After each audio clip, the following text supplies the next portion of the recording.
Good morning, everybody, and welcome to City Hall, welcome to Council Chambers, and to the meeting of the Los Angeles City Council for today, Wednesday, January 16th, year is 2002.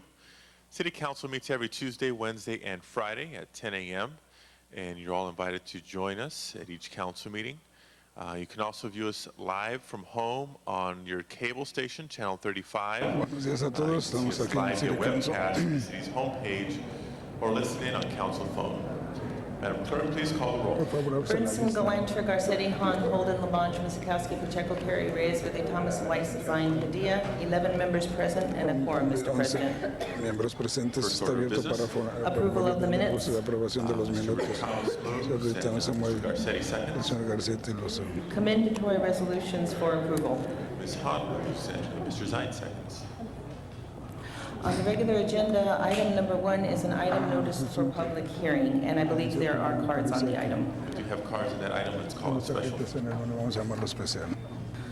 Next items for which public hearings have been held, items 2 through 9. Item 3 is a communication from the chair of Plum Committee, so a motion is required on that. And 2 and 3 are ords. Do you wish to hold those for 12 council members? Let's hold those on the desk. So items 3 through 9 are before us. Item 4 through 9. And item 4 requiring a motion. No, Mr. President, it's item 3 that requires the motion. Items 4 through 9, public hearings have been held.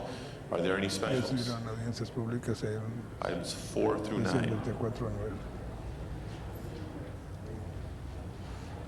Any specials? Seeing none, Madam Yes, Clerk, sir. please open the roll on items 4 through 9. 4 a 9. Close the roll. Ciérrese la lista. Tabulate the vote. Establece el voto. 11 ayes. Entonces, Those are approved. están aprobados. Next item, please. Next items for which public hearings have not been held, items 10 through 29. Item 22 is a communication from the EERC, and that submitted the DWP Commissioner's recommendations without recommendation. Let's call that special. Vamos a llamar este especial. And I do not have requests from members of the public to be heard on the balance of the items.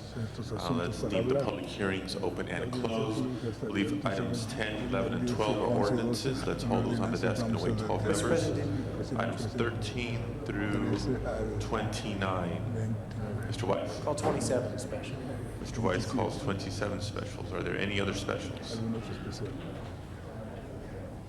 Any other specials? Items 13 through 29, with the exception of 22 and 27. And item 13, the recommendation is to receive and file. Madam Clerk, please open the roll, close the roll, Ciérrese la lista. tabulate the vote. Establece el voto. 11 ayes. Entonces, Those items are approved. Next item, please. Item number 30 is the closed session. Do you wish to hold that on the desk? Let's hold that on the desk. Item number 1 is the next item, and that has cards from the public. Members of the public wishing to be heard on item number 1, the council calls forward Ms. Laura Lake to be followed by Ms. Terry Fignasian. Good morning. I fully support Councilman Weiss's motion before you this morning and appreciate his assistance with this. Thank you. Ms. Fignasian. Yes, as one of the appellants, we also support this motion to withdraw this entire project from consideration. Thank you. Thank you very much. We appreciate your brevity. This now closes the public comment for item number 1. Members wishing to be heard on item number 1. Mr. Weiss. Señor Weiss. Thank you, Mr. President. I want to acknowledge that Ms. Tegnazian and Ms. Lake came down this morning to council. It's really nice to see you here, and it's very nice that we're working together on this important first step to revitalize Westwood. Colleagues, today is it's a new day in Westwood, because many of you who have been around this horseshoe for a while are familiar with a development controversy which has long plagued my district. It was known, unfortunately for many folks, as the Smedra development controversy. That was the name of the developer who first proposed the development. It was a large-scale mall that was out of keeping with what Westwood needs, was out of keeping with the surrounding communities, and was not really the proper vision I believe, for the future of the west side of Los Angeles. And it engendered a lot of controversy, and frankly, it engendered a lot of unnecessary controversy, a lot of unnecessary conflict. A lot of heels got dug in on both sides and throughout the community. It's my hope that today we're going to move forward in a more collaborative, positive vein. I want to also acknowledge that the chairman of our Planning and Land Use Committee has been very supportive of not only the measure that we have before us today, but he's been very supportive for me personally. Mr. Reyes is someone with a lot of experience and expertise in the area of planning and the very technical issues that arise.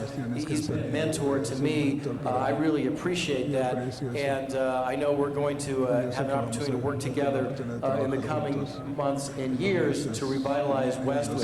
So, colleagues, I'd ask for you to join me today in denying the application that had been made, the numerous applications that had been made many times to develop this mall in Westwood, and join me in celebrating a really positive new beginning for this important part of my district. So I move to deny the applications that have been put before you.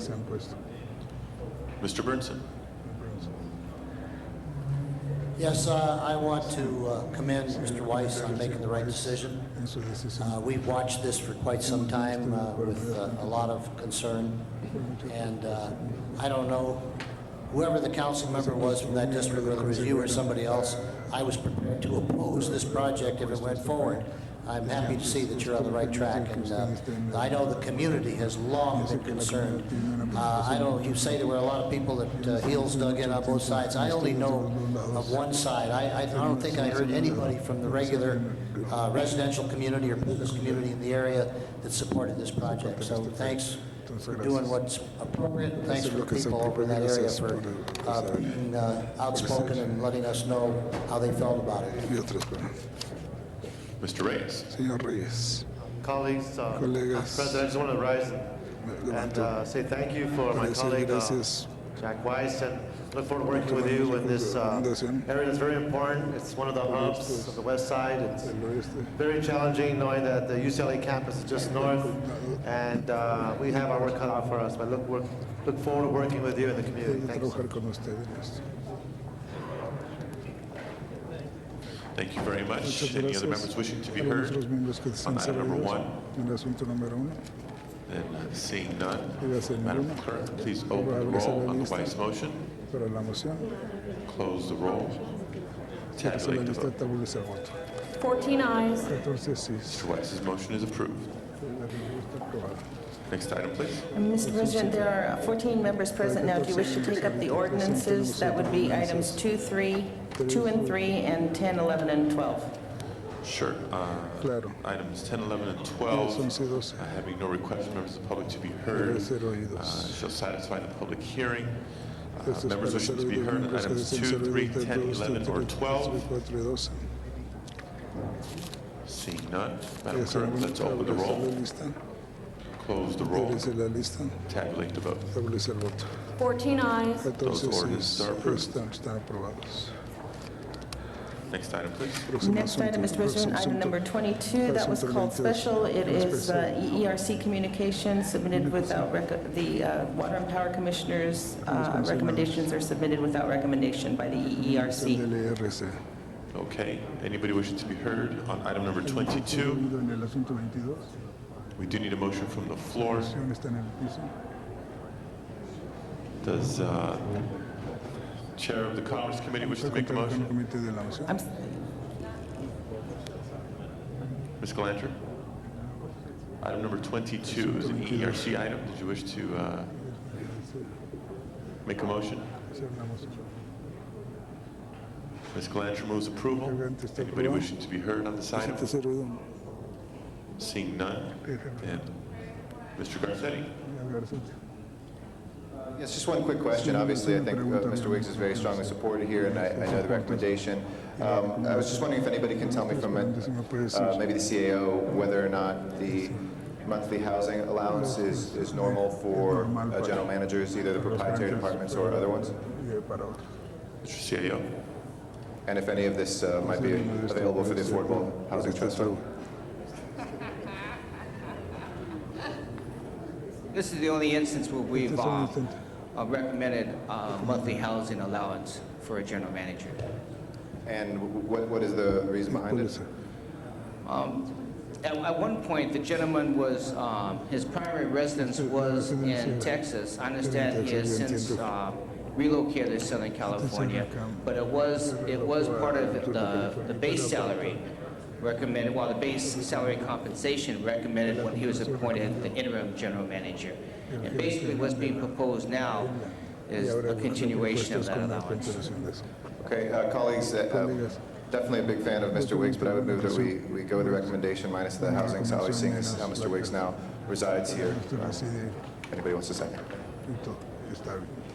Mr. Zine. Thank you, Mr. President. Gracias, señor presidente. The salary, is that public or is that for closed session? Because it mentions salary, it doesn't mention the salary. At this point, given it's on your agenda, it is public. What is that? Because it's not on the agenda.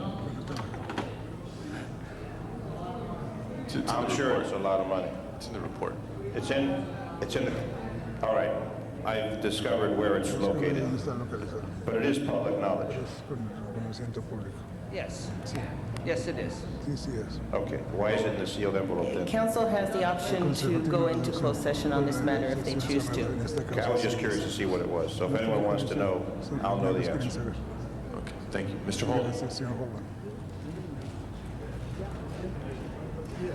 Housing Alliance at $3,500 a month? For how long?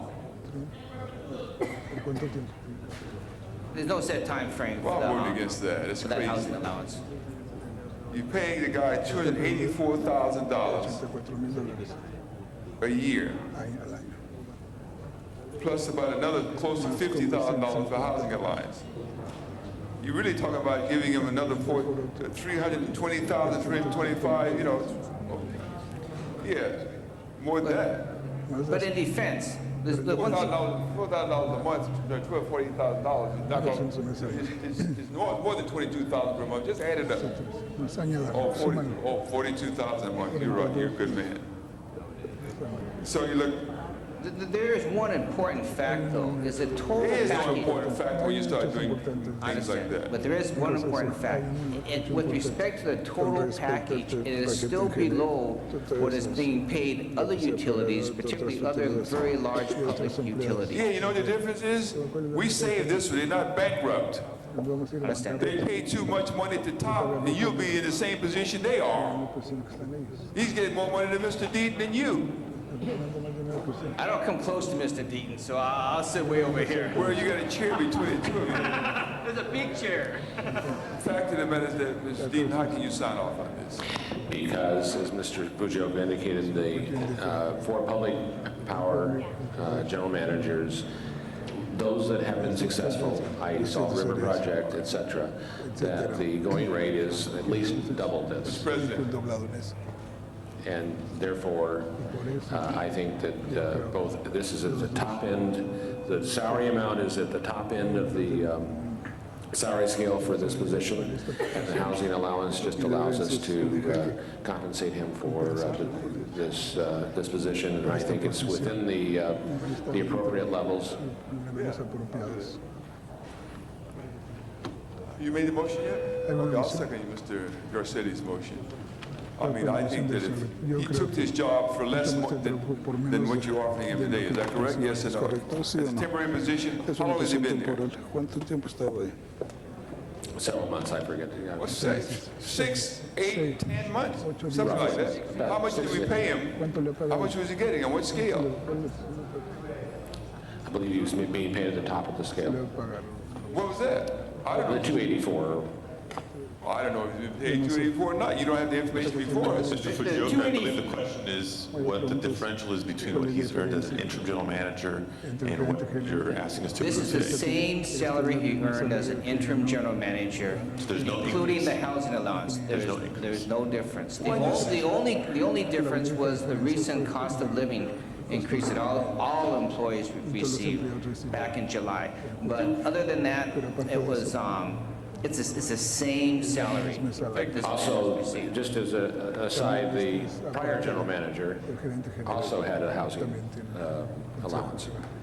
So he's not getting any increase over what he's currently earning? That's right, and also the housing allowance was also provided to Mr. Freeman when he was here. Well, he got everything Ruth gave him, you know that, that's different. Eso es diferente. I seem to recall that the council approved that. Well, I didn't. Bueno, yo no. I seem to recall the council approving that. Well, they did. Ellos lo hicieron. And the point I'd like to make, one final question, is that he is currently earning this amount of money. Question, did we approve that Nosotros aprobamos at the eso. council? Is earning this salary? I believe so. Is all interim Do you salaries. know, or do you just believe it? Do you know? All interim salaries have to be approved by Well, the it was approved by the council as part of the motion to approve his interim, to extend his interim appointment. El nombramiento. Ms. Galanter. Señora Galante. I appreciate your consulting me on this because, as you know, I'm no longer a member of the EERC, and so I was not actually involved in the committee's discussions of the salary. But remember that the mayor selects the general manager, and the mayor, I was part of the group that recommended to him that Mr. Wiggs be selected. The mayor has an interesting dilemma on his hands, as do we as a city as a whole, because as one of you just pointed out, the going rate for successful managers of power utilities, even the ones that don't also include water, is considerably higher than the salaries we offer. And so we have, over the last several years, in order not to set off an avalanche of requests for giant salary increases from other departments, our successive mayors have found a way to attract talent without having to raise the base salary, and we've now established that precedent.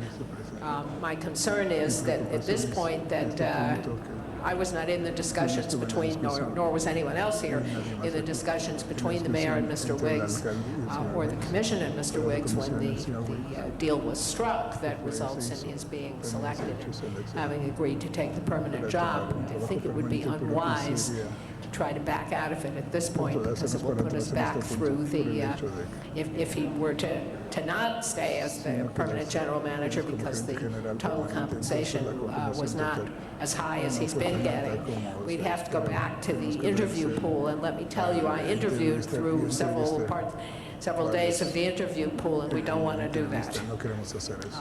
It was not an encouraging experience. I think it's important that we pay him the salary, make sure he's doing the job, let him get at it. So I would urge support of my original motion to approve the EERC recommendation.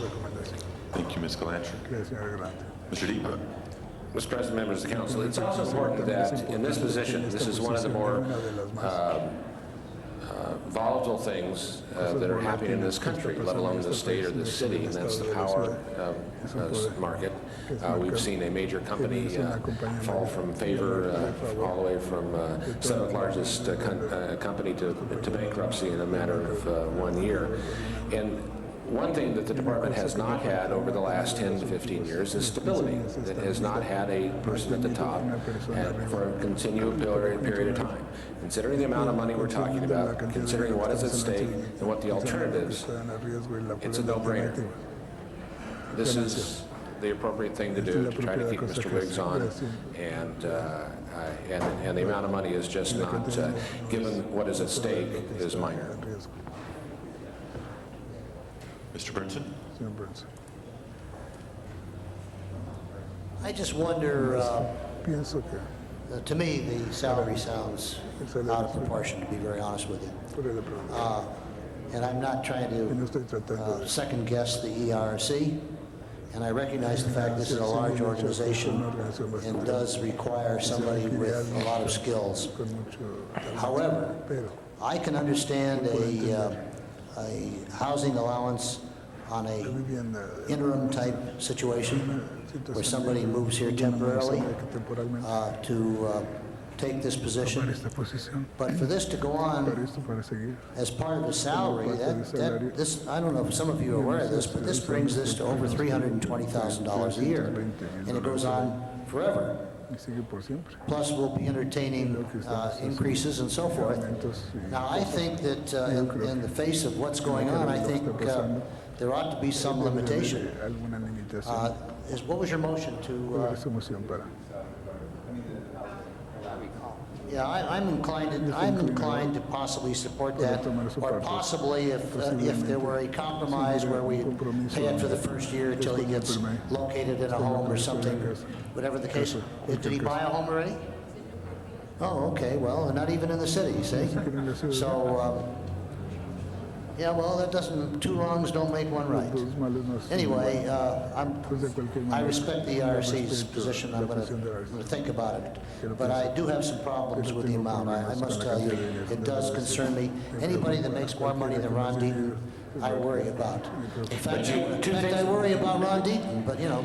I would worry about Ron Deaton as well, but Ron Deaton is also recommending that you do that, which is unusual, number one, because, as I stated, two things. One is that the going rate for these positions is double this. Is it really? And it is not as complicated. But they just went out of business, Enron. No. That's who wanted to buy us because they were so good.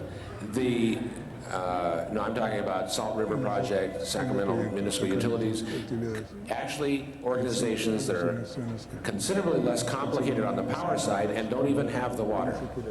And the water, quite frankly, in this state, since we've just watched on public television, the Mark Twain it seems is saying about whiskey is for drinking and water is for fighting. The comment is appropriate today. So hopefully for bathing also. Pardon me? Hopefully for bathing also. The whiskey or the water? Anyway, you have a salary rate for these other organizations that we have to semi-compete with. I know everybody would love to come to work for the city of Los Angeles, but at some point when the salary is twice as much as in Utah, there's But you got to live in Utah. This is true. That's the differential, I If these guess. salaries are so great, why did this individual And secondly, the not take organization. some of these higher salaries And someplace secondly, else? Mr. Burnson, the organization and what's at stake isn't anywhere near as important to them as it is to this city. We are in a very complex situation, in a very complex Can I market. ask you, both of you, I'm going to ask you a bottom line question. I don't know Mr. Wiggs very well. I've only met him once or twice. And are you convinced that he has the capability to run this organization the way we would expect it? I'm going to ask you, both of you, just give me a yes or no answer. Yes. You are also? Yes. And you feel that the pay scale that is being offered is appropriate under these circumstances? Especially given the market. And the other thing that must be considered. For $42,000 a year housing, you could have had me, you know? Like I said, you've got to consider the alternatives. No, I didn't say that. Could do worse. We've done worse in the past. Mr. Councilman Burnson, in that context, I think Councilwoman Galanter referred to this. This is a highly qualified manager. During the selection process, I believe some of the other candidates did not have the same qualifications. Okay, I'm gonna rely on my colleague, Ms. Galanter. I do trust her. I'm not so sure about Mr. Deaton, but I will rely upon both of your advice. I must tell you, though, it gives me pause when we start approving these kind of salaries. Thank you, Mr. Burnson. Ms. Council. Thank you, Mr. Burnson. Let me add, in terms of your review and asking some critical bottom line questions, this is also recommended by the mayor, another person who needs to be and should be and is responsible both for the selection and this recommendation. And I think that is the bottom line.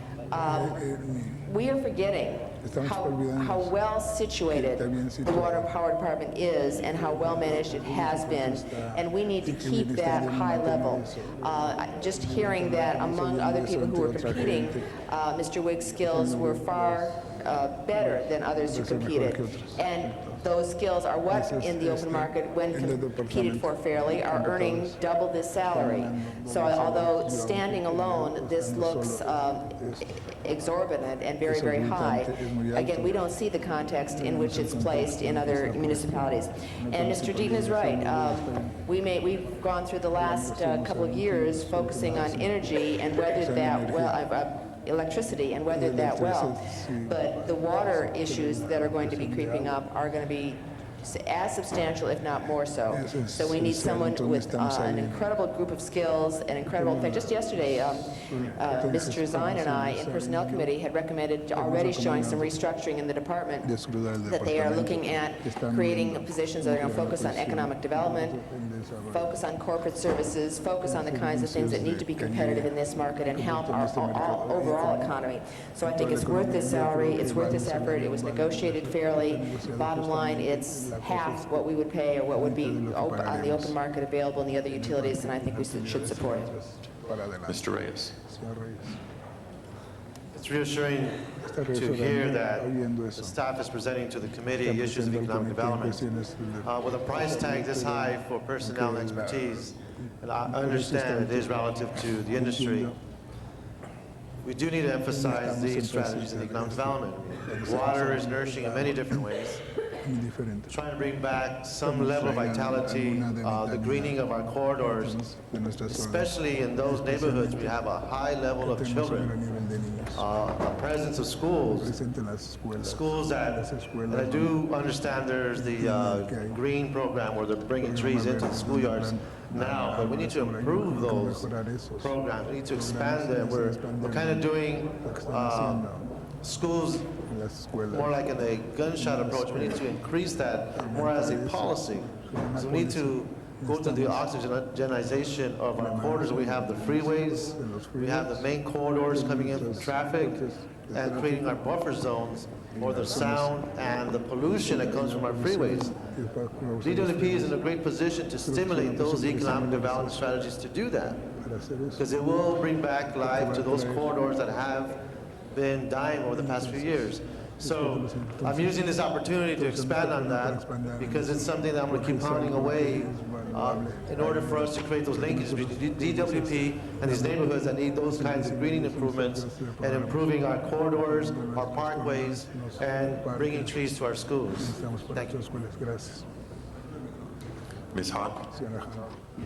Thank you, Mr. President.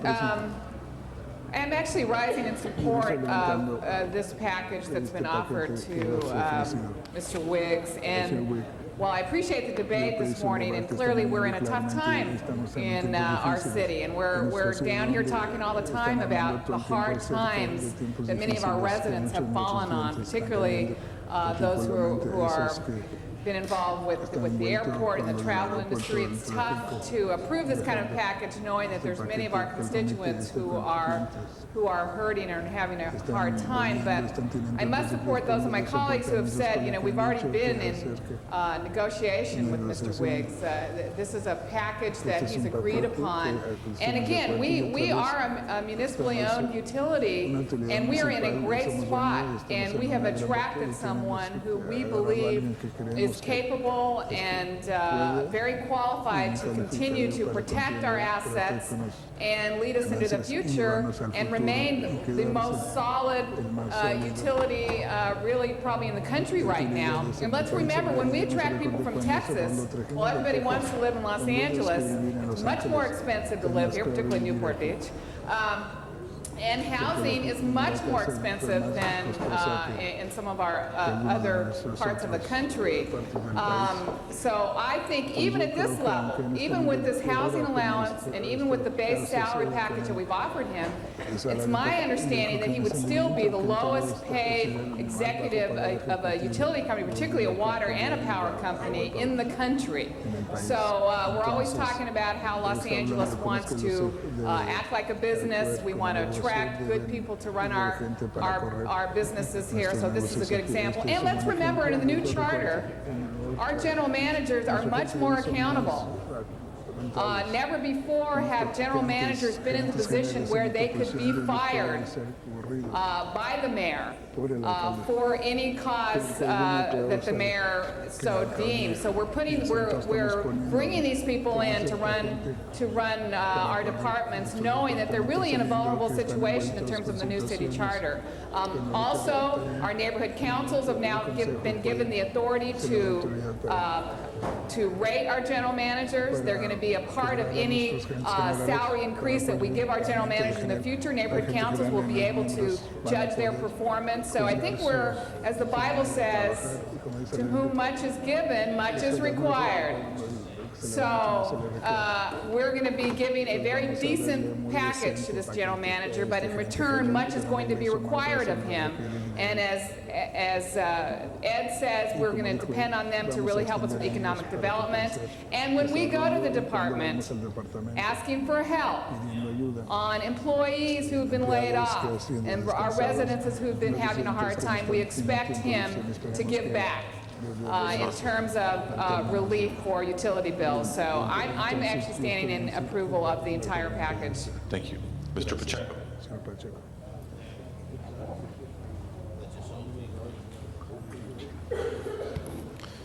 Mr. President, colleagues, I simply want to start by asking if, when we're talking about personnel and contract negotiations, is this something that's better suited for a closed session versus an open session? That's all. I want to make sure that if we're going to get into the nitty-gritty, we might want to hold it on the desk for a closed session after we're done with the regular agenda. Madam City Attorney. City Attorney? I didn't hear what you said. You want to go into closed session on that? I'm just asking, is that an option even available to us, considering we're discussing? Yes, under the employment negotiations, yes. Okay. I know it's not required, but, Is that a motion? I would move that we hold this on the desk and go into a closed session at the conclusion of the regular agenda.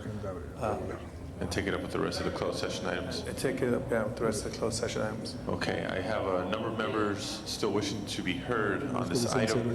Let me go through the list and ask if you want to make your comments or ask your questions in open session or reserve them for the closed session discussion. Mr. Ridley Thomas.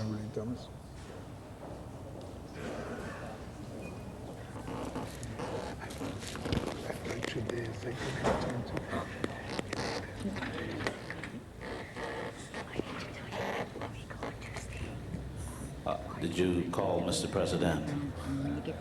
Did you to be heard now or in closed session on this item? Oh, I wish for us to dispose of this matter in the appropriate manner. It would seem to me that that would be with dispatch. The point I want to make is that a range of opinions have been expressed, and we respect those respective opinions. But it is without question that a lot of thought has been given to the salary schedule and its placement on it. And it would seem to me, having heard the varying views of members who wish to comment on this, it is time to move the item forward, and I would so move.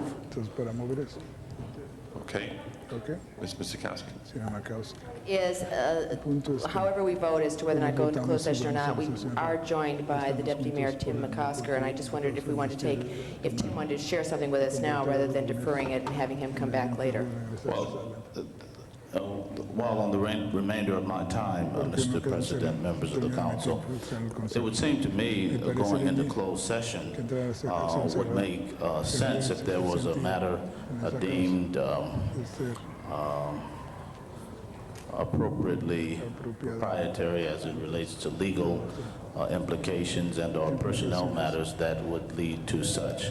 We've had a relatively full airing of the issue in open session, and to the extent that that is the case, it would be superfluous at best to go into closed session at this time. The only thing remaining to do it would seem to me, is to vote to adopt the committee's report as it is before us, or to vote to reject it. I move that we proceed with the vote, Mr. President. Well, everybody else And on then the there are queue. some young people who are wishing to be acknowledged in the audience, and so when you permit me to do so, I think we'll all be pleased to greet them. Okay, let's resolve the fate of this item. Everybody else on the queue, Mr. Garcetti, Mr. Zine, Mr. Holden, Ms. Galantro, Mr. Pacheco have all been heard at least once before.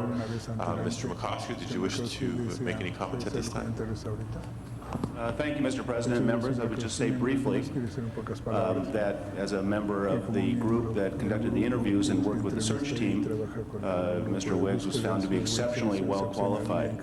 And I think it was the unanimous choice of the entire team that while we had a number of excellent candidates, he was so exceptionally well qualified that we urged the EERC and urged this council to make the appointment. And on behalf of the mayor, I would say we thought it was also beneficial to the city and to the ratepayers of the Department of Water and Power to be able to make the offer to Mr. Wiggs, carrying over the exact compensation that he now receives.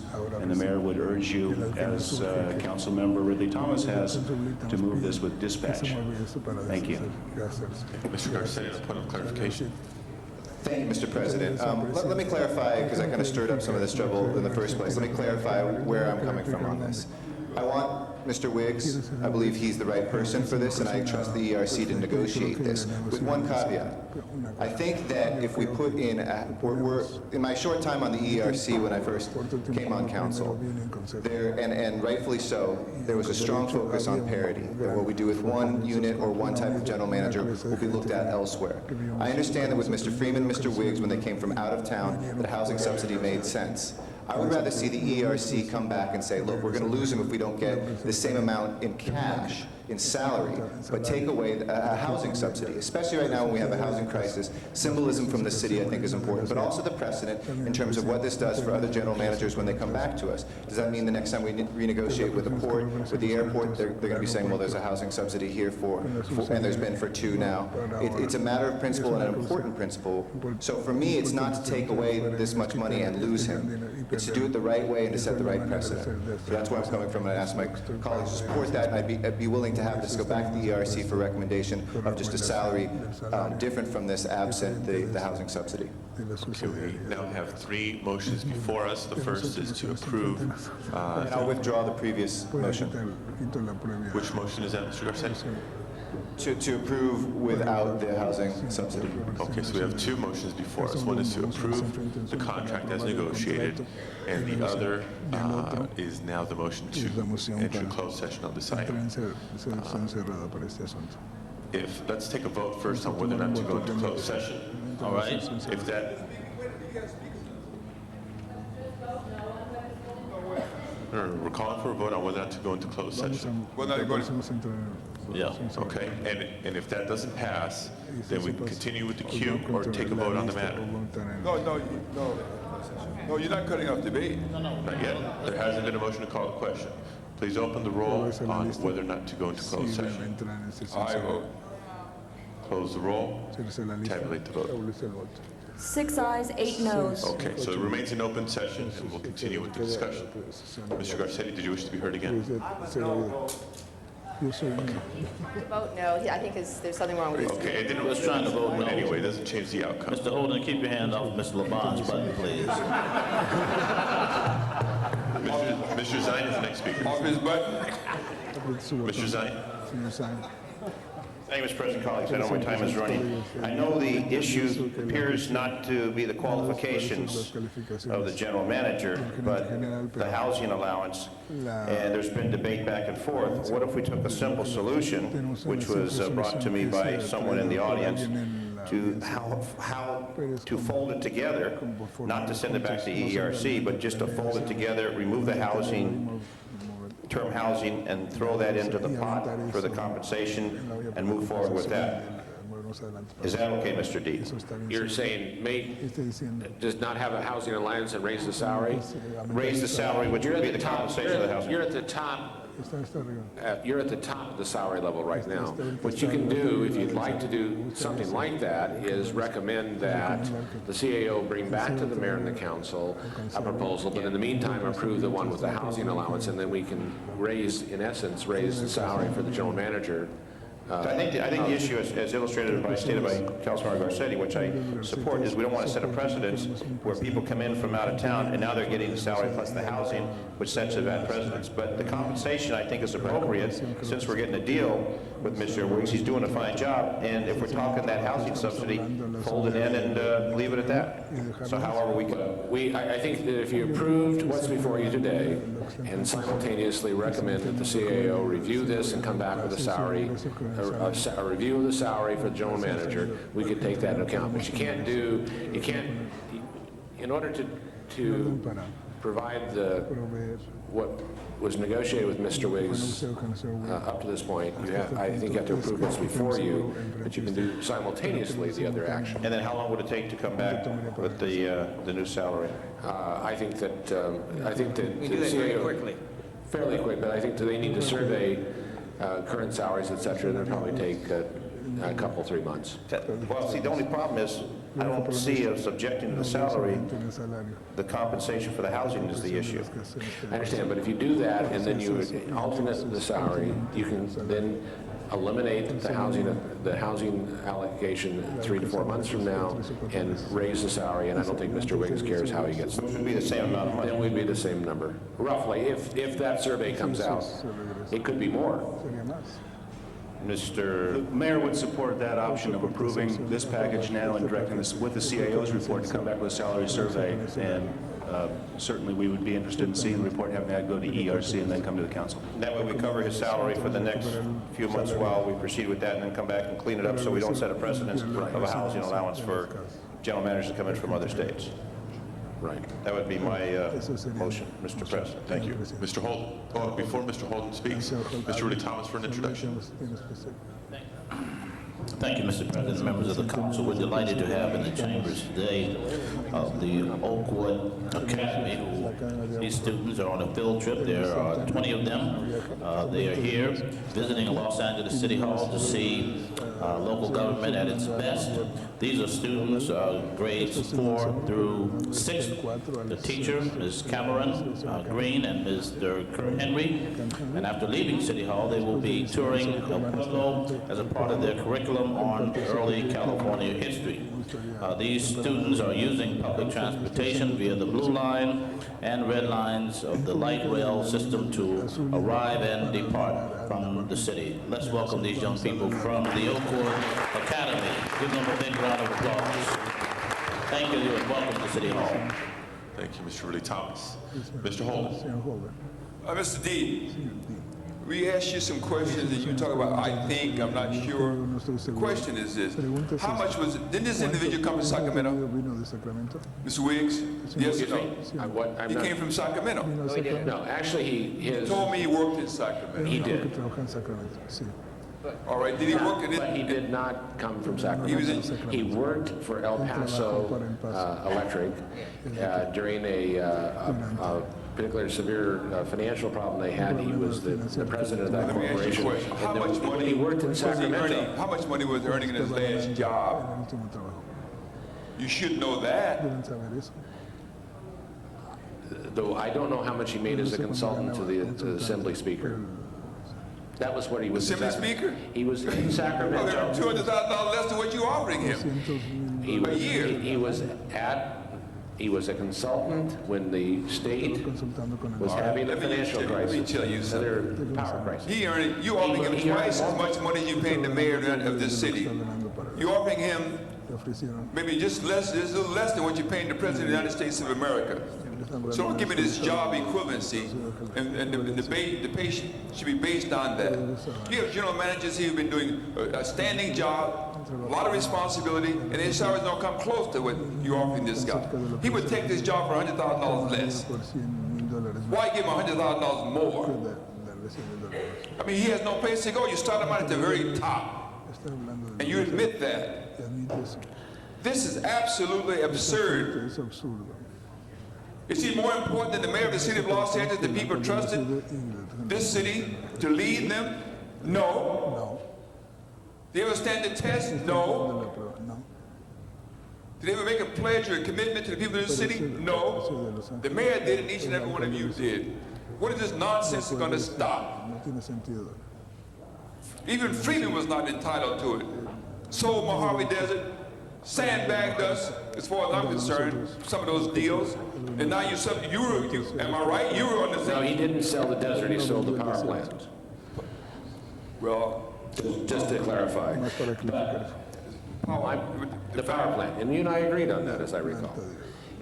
My point is that elected offices, their salaries, run a different scheme nationwide. And you point out the President of the United States makes less than comparable positions in the private sector. My statement is this. But when they leave, nothing Mr. Weeks has done since he left being a consultant to the speaker, whomever, what he did there, to now, that would warrant him to receive close to $200,000 more than he's receiving there in benefits. I think the relevant experience, Mr. Holden, is that he has not earned that, and we should not pay him that. And the taxpayers are being ripped off on this deal. And the other general managers are not being treated fairly. The commission and the status of women general managers earn less than $75,000 a year. Been in the job for a number of years, you're giving her no consideration, and she deserves it also. You don't show that kind of compassion and support for other general managers in the city of Los Angeles. It's not fair.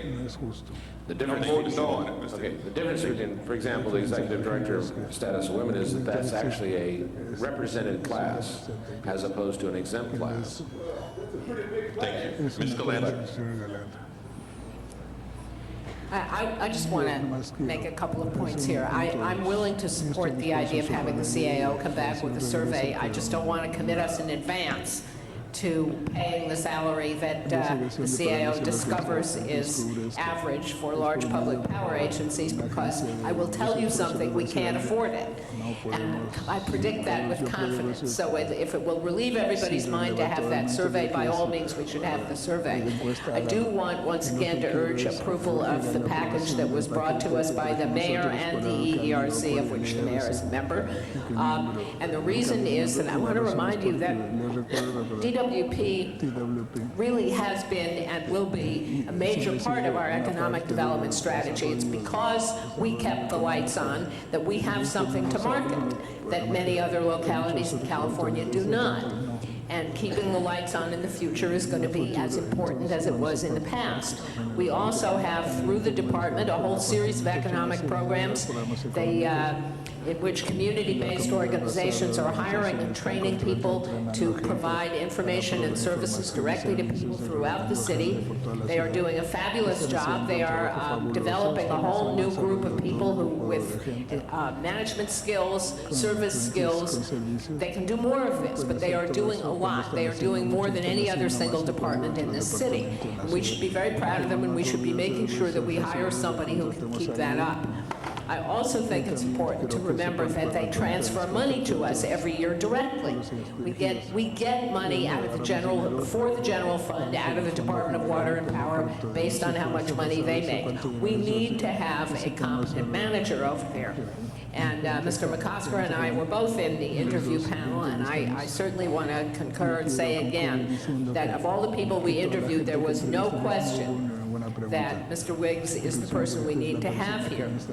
So I would urge you to approve the EERC package, get the survey from the CAO, and then let's look at the survey and decide. That can go to who gets that, EERC, I guess, and take a look at what comparable salaries are. Let us all know, and I think it will be a very rude awakening, but certainly we should find it out. So I hope that we will approve this thing today and not extend the uncertainty that has existed at DWP since Freeman decided to run for the Assembly. It was another year that he was still here while everybody was waiting for him to leave. There was the time that Mr. Wiggs was here as an interim. We need a permanent general manager who has the authority to direct the place. An interim person really is not sufficient for that. So I'm certainly once again urge approval.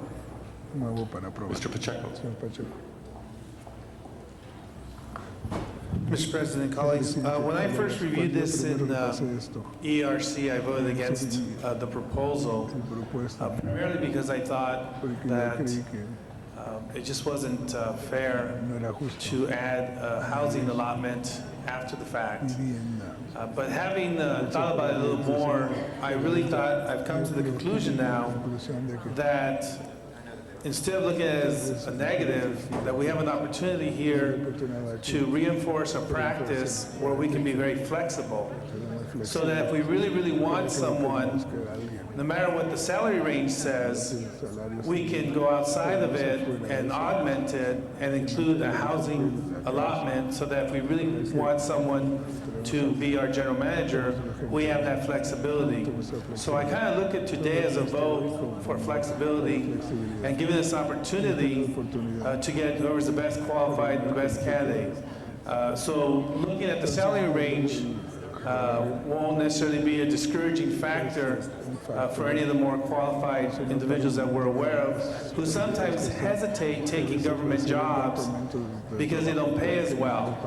Here we have an opportunity to tell someone that don't worry about what the salary range says because we can always augment your pay by giving you a housing allotment. I think that kind of flexibility is something that we should all have. You never know what kind of professional we may want. For example, I noticed that the salary range for the general manager at El Pueblo is lower than most of the salary ranges for general managers in the city of Los Angeles. But I now know that if I wanted a highly qualified professional who's working in the private sector, that the salary range won't necessarily dictate how much they get paid because I can always in negotiations offer a housing allotment and maybe bring in some of those highly trained and professional Latinos that are out there working in corporate America. So I'm going to vote for this today because it really empowers me and gives me flexibility when we start looking for general managers in other departments because the salary range doesn't necessarily control or dictate or limit my options. So I'm going to support this today for that reason. Mr. Rudy Thomas. Previous question on the whole nine, Mr. President. Previous question has been moved. We have one speaker remaining. Madam Clerk, please open the roll on the previous question. Close the roll. Tabulate the vote. 14 ayes. That motion carries. That ends discussion. Madam Clerk, the amendment There's before us. a motion by Councilmember Zine requesting requesting that this matter be approved today and that the CAO be requested to review salaries and bring back a proposal to the EERC. I believe that's accepted as a friendly amendment. So we don't need a vote on that. Let's take a vote on the entire matter as amended. Please open the roll. Close the roll. Tabulate the vote. 12 ayes, 2 noes. That is approved. Forthwith. Next item, please. Next item, Mr. President, item number 27 is on the desk. That's called special by Councilmember Weiss, and I believe there's a card from the public on the matter. Point of information, Mr. President. Mr. Rudy Thomas. Who were the two noes on that matter? We can have an instant replay tonight at 7 o'clock. Oh, Mr. Holden and Mr. Garcetti. Mr. Holden and Mr. Garcetti. May the Lord bless you. Item number 27 now before us. Public hearing has not been held, and we do have members of the public wishing to be heard on this item. At this point in time, the council calls forward Mr. Mort Allen to be followed by John Lux.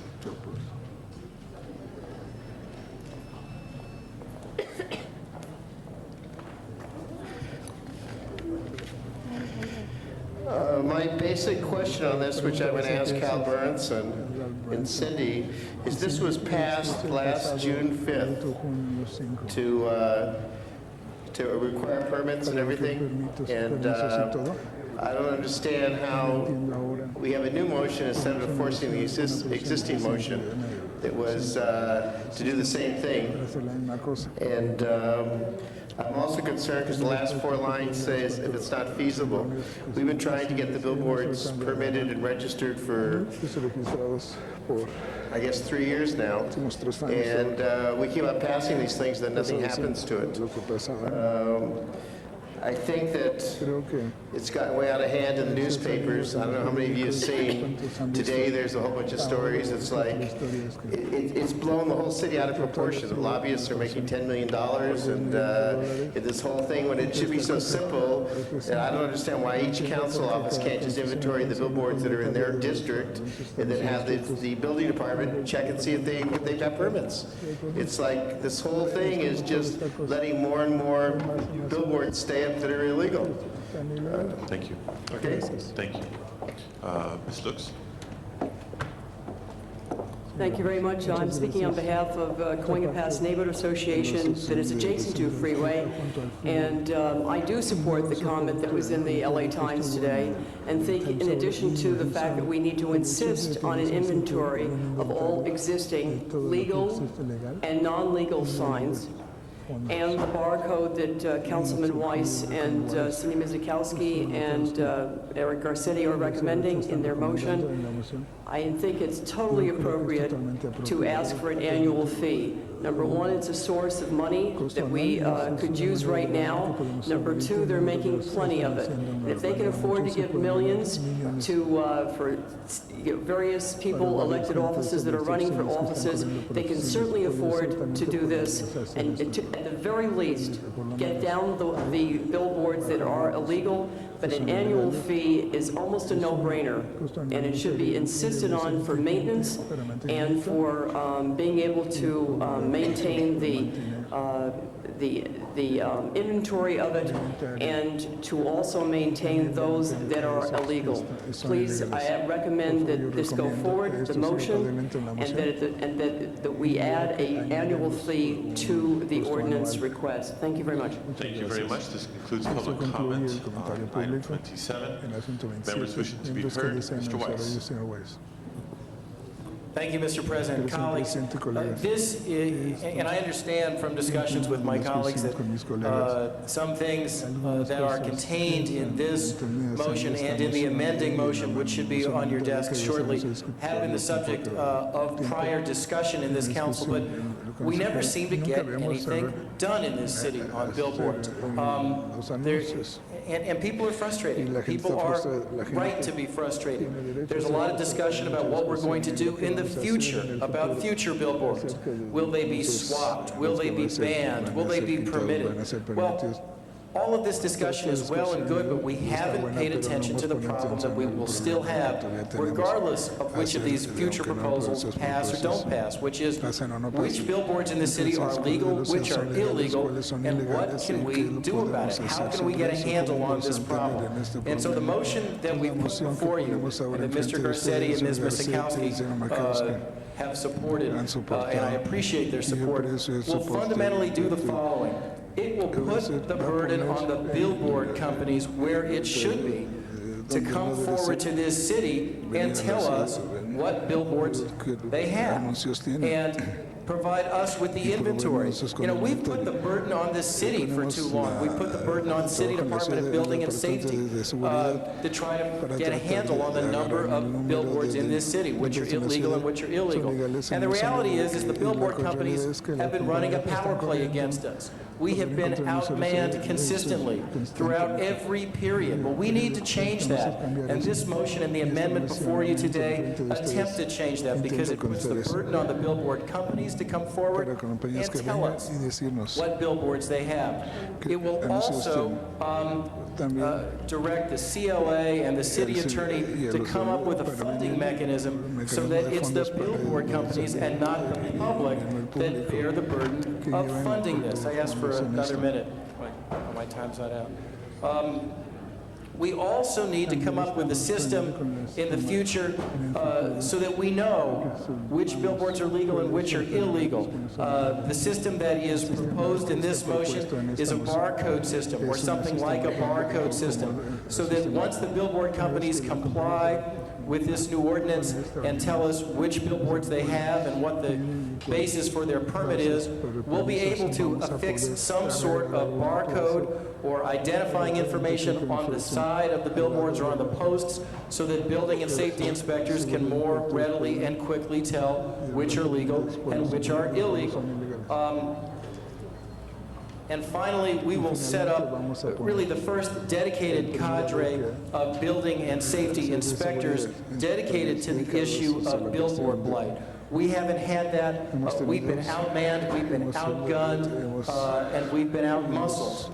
This is our chance to take action today, which will be meaningful action, which we can implement shortly, which can finally get a handle on this key question of which billboards are legal, which are illegal. I ask for your support. Mr. Burnson. I'm certainly going to support it, but I can tell you that there are many, many problems, Jack, that you're not aware of, and reasons why we have so many illegals, because building and safety simply was not able to cope with it or do their job. And I'm not blaming the current system. Unfortunately, the billboard industry has tremendous influence in Sacramento. They have legislation which protects them. We can't take down their billboards. They even have legislation which was passed, which I believe we're going to test, and I hope we will. It says that any illegal board that's been there for over 5 years is deemed to be legal, even though it was put up illegally. The only problem I have with the barcode is I don't know how you determine that. I know that you use a scanner in the market.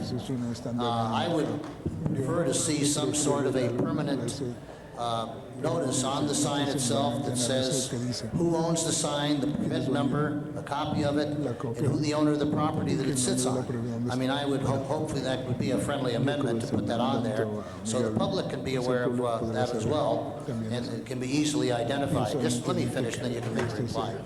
Let me just, for the record, I want to correct something.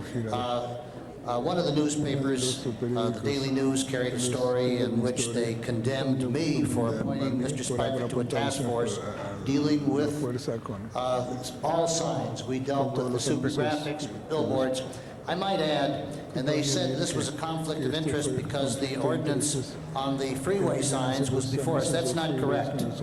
The freeway ordinance sign was not sent to the, in fact, I sent it directly to the Plum Committee so that it would be handled separately and there would be no conflict in that particular thing.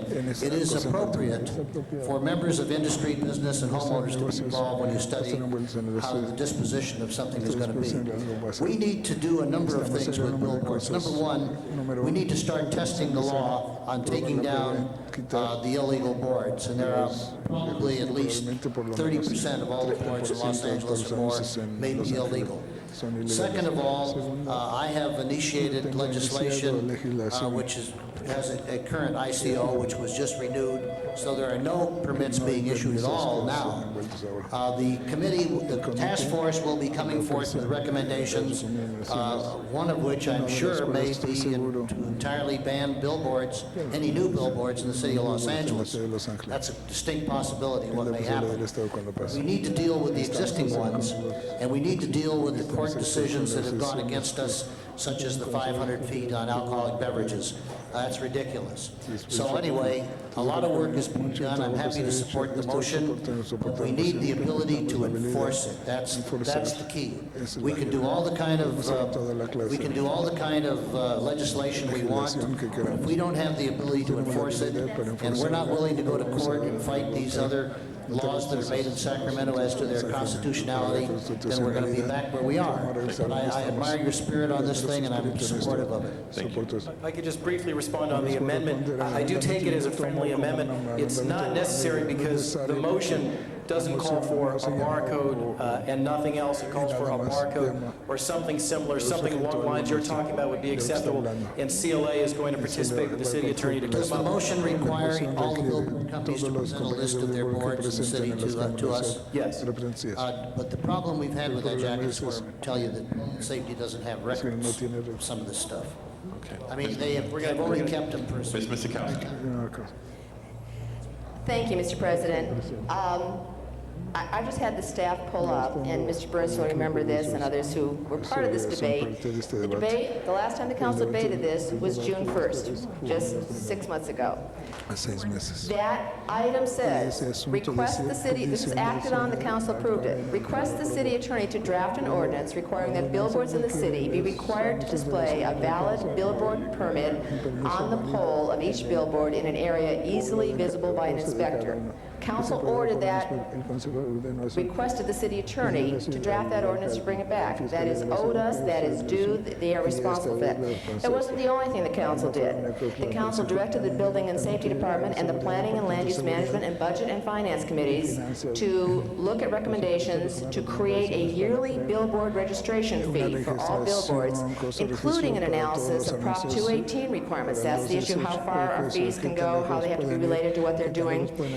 That fee shall be used by the Department of Building and Safety to inspect all billboards yearly and for any enforcement actions necessary. So we asked already that the departments look at a fee, create that fee structure and come back so that after the requirement of the posting of the signs be done, that we have the fee structure to hire the inspectors to do this regularly, and that, I mean, that is owed us. This was a 6 month ago action, along with a lot of others that I'm not reading the whole 2 pages of actions, but this is on the right track. So I have no problem supporting this today, and maybe what we should do is ask for a report back by the agencies from where this has been for 6 months, because it also is tied into all the other things we talked about. But these were motions that we were looking at, we need to look further, and we need to get the answer. Mr. Weiss is right, it takes too long around here to get something done. That was something where we had consensus on it. Often it gets put aside, well, other things are being done, but that is a request. It should be, we should have that report back, and there was at least 3 different committees required to look at it. But let's get a report back. I have no problem with 27A, as that goes to committee, to say, what does it take to start looking at funding, looking at enforcement. Building and safety is here, and members of the council, let me tell you, it's very, very expensive. This amount of a group of inspectors to just start an inventory is just that. It's an inventory. It's not enforcement. The whole enforcement package that Building and Safety presented to us when we had this discussion was it would be about a $3 million a year package to have the inspectors, once we have these coded, once we have these required, to enforce it, to do it, and to follow up. Because it is a big issue, I think. I think the good thing about this debate today is that it's worth having again. It's worth looking at all the other issues and seeing where the consensus is, where the focus, where the momentum is in the city as we look at this issue, at this industry. I think Mr. Burnson did make something, an important statement. And as those of us who looked at it over the last couple of years, state legislation says even if we find an illegal billboard, and it's been there for more than 5 years, it is legal today. State legislation. And that, so we need to do even more. And I'm happy to have this brought back. I think as we have it, the studies brought back from and we should have, so let me ask that this be put on the agenda of the City Council, make the motion in 2 weeks, 14 days, let's get all the departments, Building and Safety, the City Attorney, and the Planning Department, who were directed to do a number of things 6 months ago, and get that status report and what they are ready to tell us in 2 weeks from today. Thank you. Mr. Garcetti.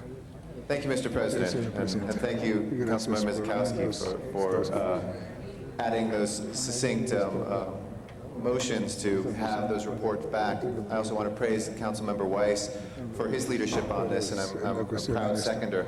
You know, I was talking with Councilmember Mizikowski about this, and when we go to community meetings, I'm sure everybody could give the same story. There's few issues that when you talk about cause more anger and arouse more ire for Los Angeles residents than billboards. You can talk about potholes, you can talk about policing, you can talk about everything, and you get on billboards and people's temperature just rises.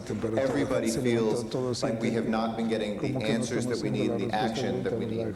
We can tell them, well, the billboards have property rights, and people say, well, that's just not good enough. That is not good enough to hear that. And then we have to come together and require the state legislators that represent the same people that we do come together and begin to look at some of the legislation that has passed in recent years and why those property rights are, some of the issues are constitutional, but some of them are not, and why they have been able to do what they've been able to. Then we tell them we don't have enough inspectors. Again, the public says that's not good enough.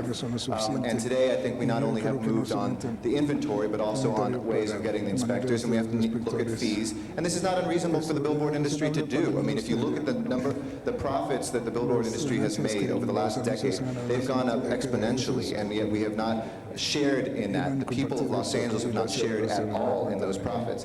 And then when we say, well, we can't tell you where the billboards even are, I don't think that's just a problem the city has. I think it's a problem the billboard companies themselves have if you look at how some of them are kept up, especially in the poorer areas of this city. When I drive home, you know, I see probably 3 or 4 peeling billboards, even when there's not rain, in my own neighborhood in Echo Park. The city attorney has showed real leadership at the beginning of this year in helping us stop, and Councilmember Bernson's leadership as well, stop those billboards that were going to go up on MTA Caltrans property.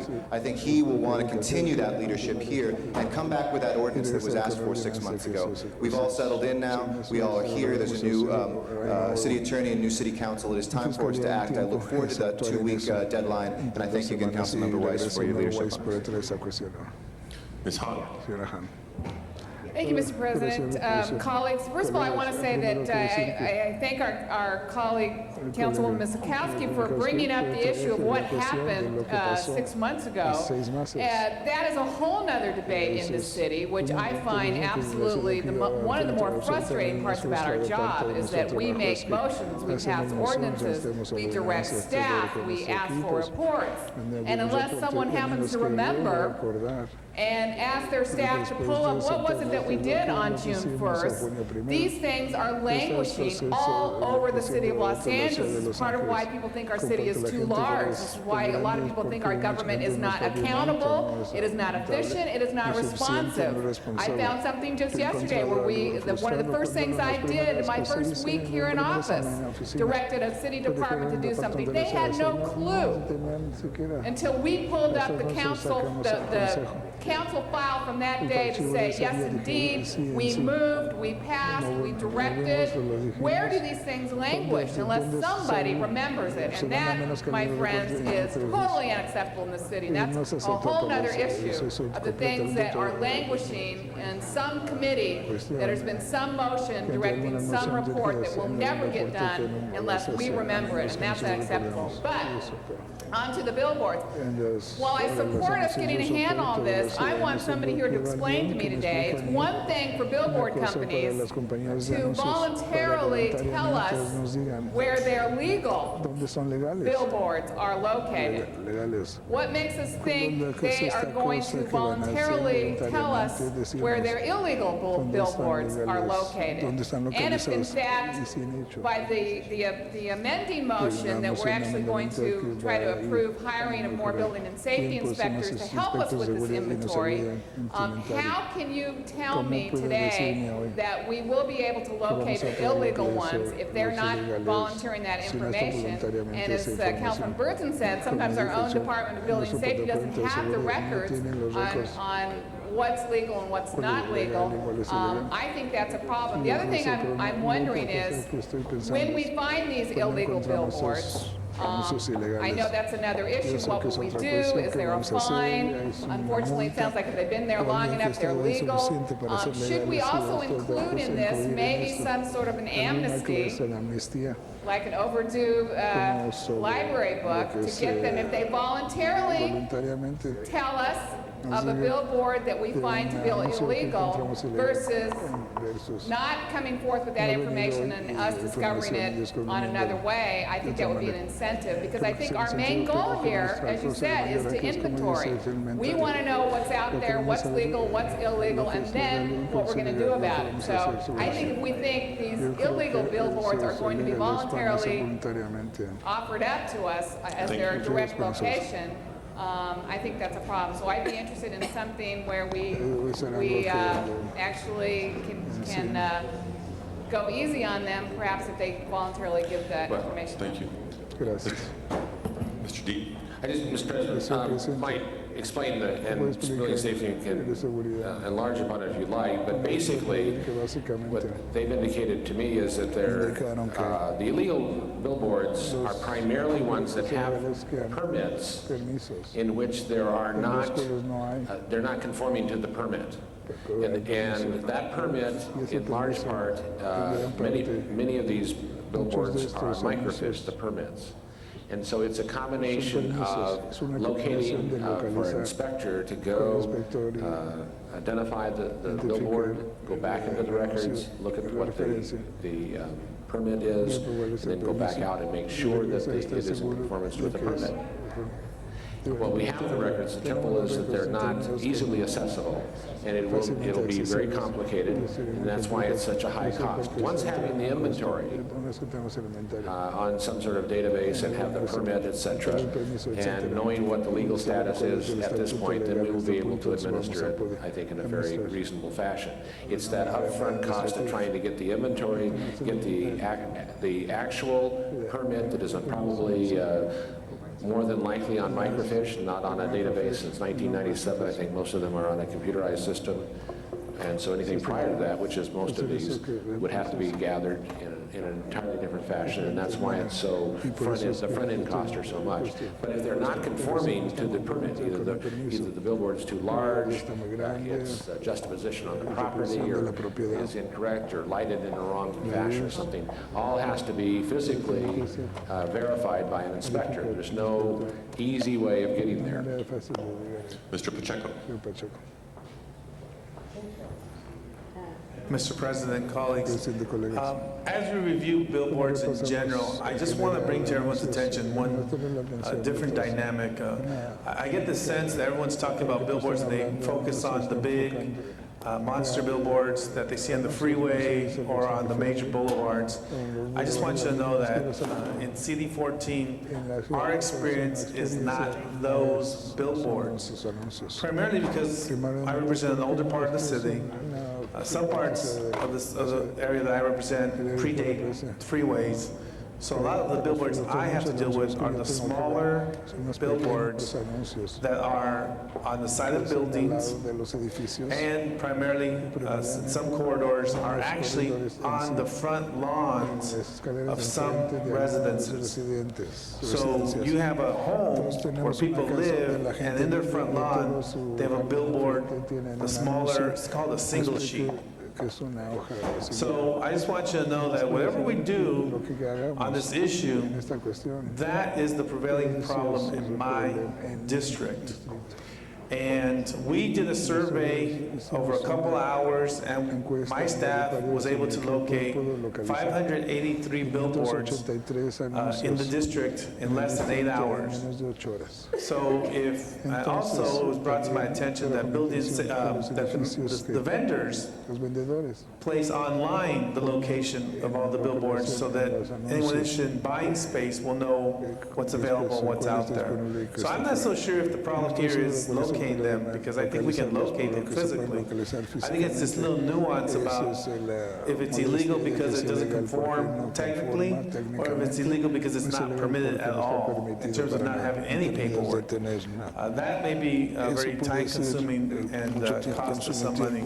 And finally, as we discuss this issue, I think if we went to the voters and asked them to assess a city tax on the revenue, I'm not sure if it would be on the property owner who's receiving the income or the billboard industry who's receiving the profit.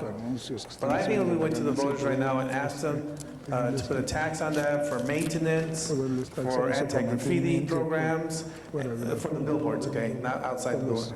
And just dealing with the legality of the billboards, I wouldn't be surprised if the voters supported us in going in that direction so we can clean up the whole situation.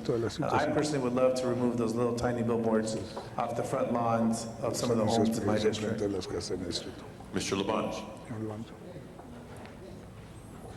Mr. President, members of council, I like what Jack White spoke of. I like what Cindy Misikowski spoke of in her work in the past. I like what Janice spoke of, the fact that it hasn't been addressed, and I listened to what Hal spoke of as far as this issue and its complication. One of our problems as a team, as a city council, is that we have to focus on things to move the ball down the field to score for the community, okay? And we have to call the right play in order to do that, in order to score. But we have to keep pressure on ourselves so that it comes back here at the table. What Nick Pacheco just said, 583 boards in 2 hours. I know all our staffs, if we go through our districts, we can do a survey rather quickly to find out what is right and what is wrong, and to focus on that, and we need to do that. What Mr. Pacheco also stated, that they sell these signboards, these single sheets, big sheets, whatever they are, and they also list, so as an advertiser, you know to drive down 4th Street or drive down Cesar Chavez or drive down Sunset Boulevard, you will see where that sign's going to be located. The information is there. For the big and overwhelming boards that get generated by the Department of Water and Power, electricity to light them up, DWP has a location of that because I'm sure they bill that board person directly. That information is obtainable for building and safety and others. But we have to do that and focus on it. We have to do that and focus on it, and we have to select the parts of the city that we think it's appropriate to have signage that does not overwhelm us. We are not Irvine, California. We are Los Angeles, California, and there is great diversity here and great diversity of our urban scene. But we don't want it to overwhelm us. In my neighborhood on Hyperion Avenue, there's a big board, and they put in big, powerful lights that you see in this council chamber, and they light up on the whole hillside that they do complain to the city, to building and safety, to get them cited. I asked them to change it, and the representative, the owner of the board, did not give me a nice answer at all. Asked a friendly little change those light bulbs. So building and safety is out to cite them to bring that power down. I think this is real important, but I also think, Mr. Weiss, to ask for a friendly amendment to direct the CLA to survey the other cities around Los Angeles, because the pressure is on us, because other cities have banned boards completely. So what is the industry doing? They're running to Los Angeles. And it becomes overwhelming to us, and it overwhelms our community. So ask for a friendly amendment to survey the city through the League of Cities, what is happening around the 19 cities that border Los Angeles and the 88 cities in the county and Southern California area. I just would rise to support this action all the way from Cindy through Jack. Thank you very much. Thank you, Mr. Labange. Mr. Reyes. Council President, colleagues, I've been listening to this discussion, and I strongly feel we need to take this even further. I strongly feel that in the communities where I represent, for example, on San Fernando Road and Division, Eagle Rock, where they meet, we've got these, I think we have 4 giant-sized billboards that could probably double up as a drive-in theater. I mean, these are huge.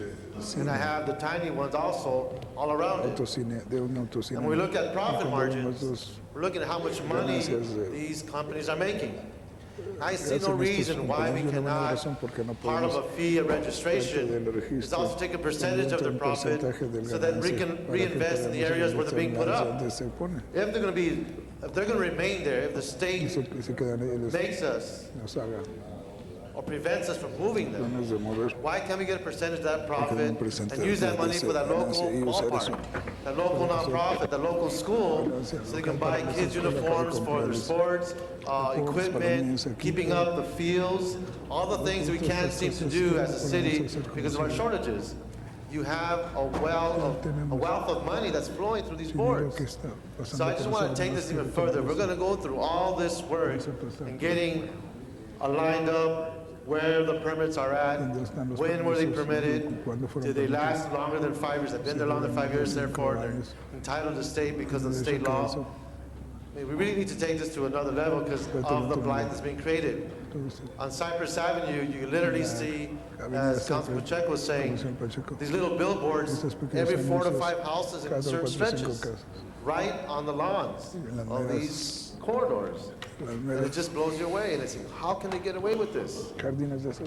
So bottom line is, we need to understand how much money is being made here, how much money is being profited, and why not look at that as a percentage to extract from it in order to deal with the mitigation of this blight and deal with the improvements of our neighborhoods. Thank you. Mr. Zani. Thank you, Mr. President, colleagues. Councilmember Reyes talked about money. Infinity Decor is going to put up street furniture, toilets. They promised us a $150 million minimum over a 20-year period of time, so there's no question they're making a ton of money. I understand there's a billboard task force that was established, and I would also ask that they be included so we have an overall review and package, so everything's inclusive. From what Councilmember Miskowski said 6 months ago, there was direction to do something and nothing's been done, at least to our knowledge.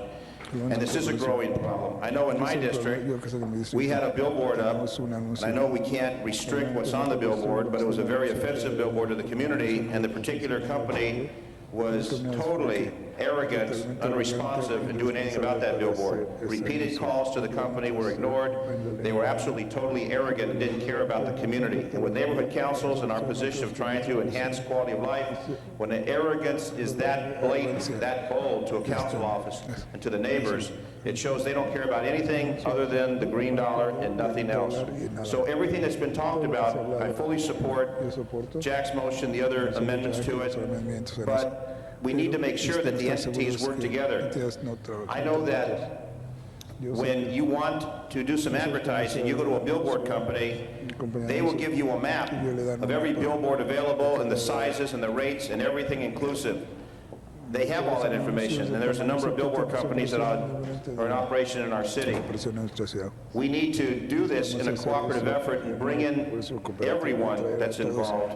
And as Councilman Miskowski said, in 2 weeks, bring it back and move forward on it and put an end to it. And if we're going to ban billboards from Los Angeles or do some regulation, and I think that we are going to permit what is reasonable and prudent, but at the same time, bring some dollars into the city because they are charging these companies thousands and thousands of dollars to do advertising, and it's a blight in many communities. And when a company is very arrogant and won't comply with common decency on the billboard advertising, that speaks to some of the problems that we have to deal with.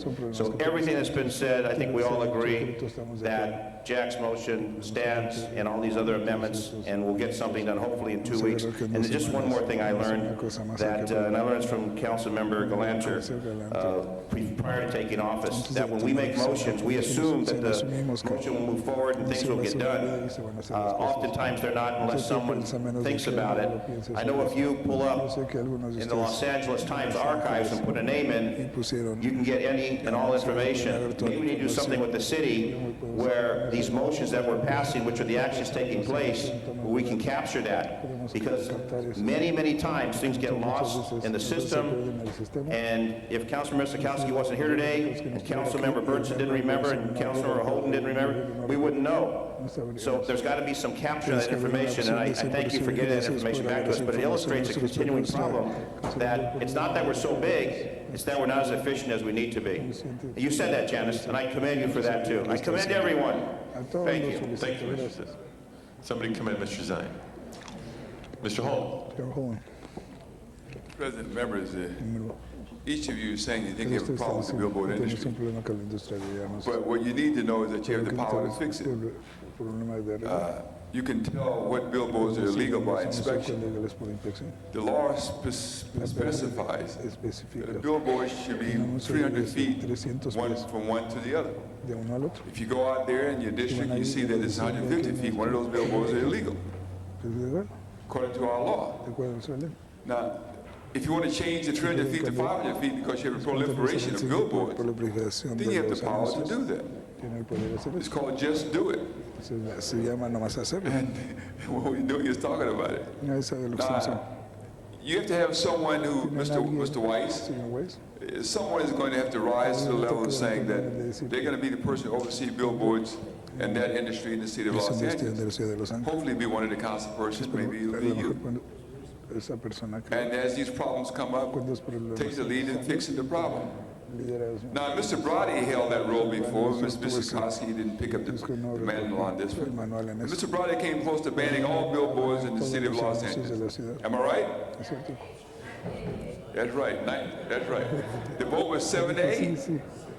All right? I was against him.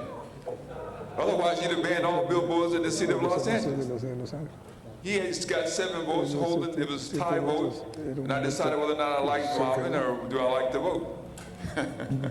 Nevertheless, I voted against what he was doing because I didn't think a ban was the appropriate thing to do at the time, but to have some control. No, the proliferation of billboards is the problem. I'm not saying you're going to ban your way of life. I mean, they put a lot of good advertising on billboards, community service advertising. Make your community safe. Go back to school. Stop crime, stop violence. They do, I mean, a lot is given of the industry that we don't otherwise provide for the industry. So I would say, yes, I support what you're doing, Mr. Weiss, but it didn't go far enough. For example, we can cause this problem to go away. We can't identify those billboards based on your motion. We can also go further and say that those industries, the billboard companies that fail to provide the information and put that decal on, that we will send them a notice, have an ordinance, that we will rip the billboard down. We'll give you a certain amount of time to comply. Failure to comply, we'll rip it down and we'll charge you for it. It's so easy. You have the power to fix the problem. We should have the will to exercise that power to fix the problem. If we in fact believe that there is a proliferation and they're really attacking certain neighborhoods like yours and mine on Pico Boulevard, hey, it's easy, we can deal with it. All right? I'll support you. Mr. Burnson. Well, I think we're all in the same course. Let me just say that the sign task force, which deals also with billboards, will be meeting on January 30th. Any of you who are interested, I'd invite you to attend. Second of all, I would also invite each of the council offices to take an inventory, have their staff take an inventory of the billboards in their district. That includes pole signs, ones that are on lawns, whatever you have in categories, and bring them to the task force on the 30th. And I'm going to tell you, I'm not sure we can do exactly what Mr. Holden suggested because we have, according to additional state legislation, that if we amortize or take down a billboard, we have to pay them for the cost not only of the board, but the future revenue that comes in from it for the period of time. So it's a if it's illegal, no. But, excuse me, Nate, would you please? Thank you. I'll try to get in order. What I think we need to do is basically require the billboard companies to furnish us with copies of all the permits that they have for their billboards. And we can assume that if they don't have a permit for it, that they're going to have to prove that it's legal. They should have a copy of their, which makes it a little easier than having inspectors go through all the microfiche. I think putting the burden with the billboard companies, showing us a permit for any board they have, and if they don't have it, we'll assume that they're illegal. And I think it's time that we go to court and test the latest legislation which said that anything illegal over 5 years is deemed to be legal. I don't think that the state has the authority to usurp local authority when it comes to land use. The courts have continually upheld local government on this issue. So the way to test that is to start tearing down at least a couple of these signs, and we'll find out whether we have the authority or not. So I'm prepared to move forward with this thing.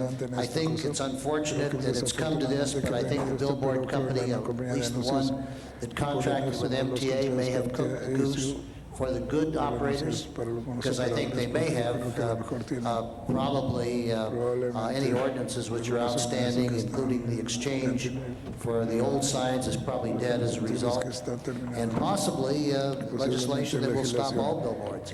So anyway, we're working on this. One of the big problems, Jack, and you're getting into this fighting, and I like that, is getting the various agencies to do what we ask them to do. And I think what Ms. Misikowski has just brought to our attention, I recall we did that, right? What's happened? Nothing, okay? So we can make all the legislation we want, but if we don't have the ability to make sure that it's enforced, and that's what we have to work on. And I would invite the city attorney to come to the next meeting we have personally. I think Rocky is in our corner. I think he'll do. New city attorney, I think he's anxious to do what's important and what we want done, and what the people of Los Angeles want done, and I think that we can move forward on it. Remember, that's January 30th. Anybody who wishes to come, Mr. Reyes is on that committee. Originally, it was the planning committee. When Ms. Misikowski was a member of it, we invited various people from the community, homeowners, people in the sign industry, people in so that we can get a cross-section and make recommendations. We've already asked for drafting of legislation on certain types of signs. I don't know where that is either, Mr. Reyes. We need to find out where the legislation is. Thank you, Mr. Brooks. Okay, thank you. Mr. Pacheco. I understand a portion of this is going, Mr. President and colleagues, I understand a portion is going to Budget and Finance. At that point, can we get a report from the city attorney's office regarding, I wasn't sure if we were going to go to the voters for tax, if it was going to be the property owner as an income tax, or a tax on the industry and the legalities of either one, if there's any First Amendment implications or anything. So can we get a report on that issue? We can have somebody at Budget and Finance to discuss those issues. Are you asking for a written report, or? Well, at least a first blush look at it. What other jurisdictions have done, so that we can get that report in the Budget and Finance. It may be more appropriate to have a fee rather than a tax. Well, you know what, now that you mention it, why don't we have a report based on a fee and what the parameters are for a fee, and then the option of going to the voters, because I know we have to under Prop 218 go to the voters for any tax.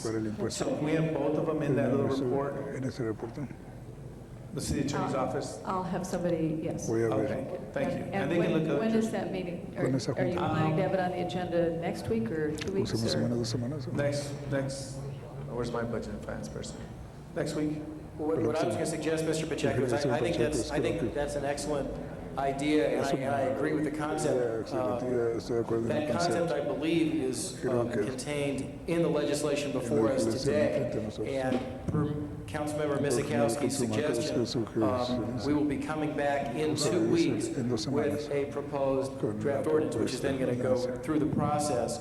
And so that's what this examination of that issue is precisely one of the things that is called for by this legislation today.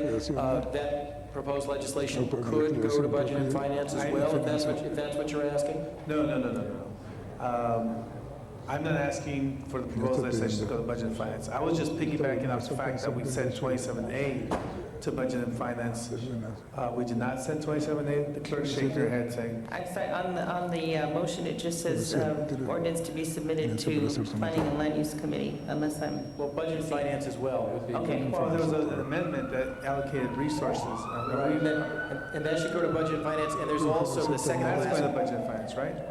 So since we're going to Budget and Finance on that, I just want to put the council and the committee in the position to discuss the revenue implications of a fee or a tax in terms of what our options are in terms of creating general fund money for this issue. I just want to make sure that our legal team is ahead of the curve, and we're not going back another day after. That's what I'm trying to get the legal team up to speed. So when it gets on the agenda, now, Mr.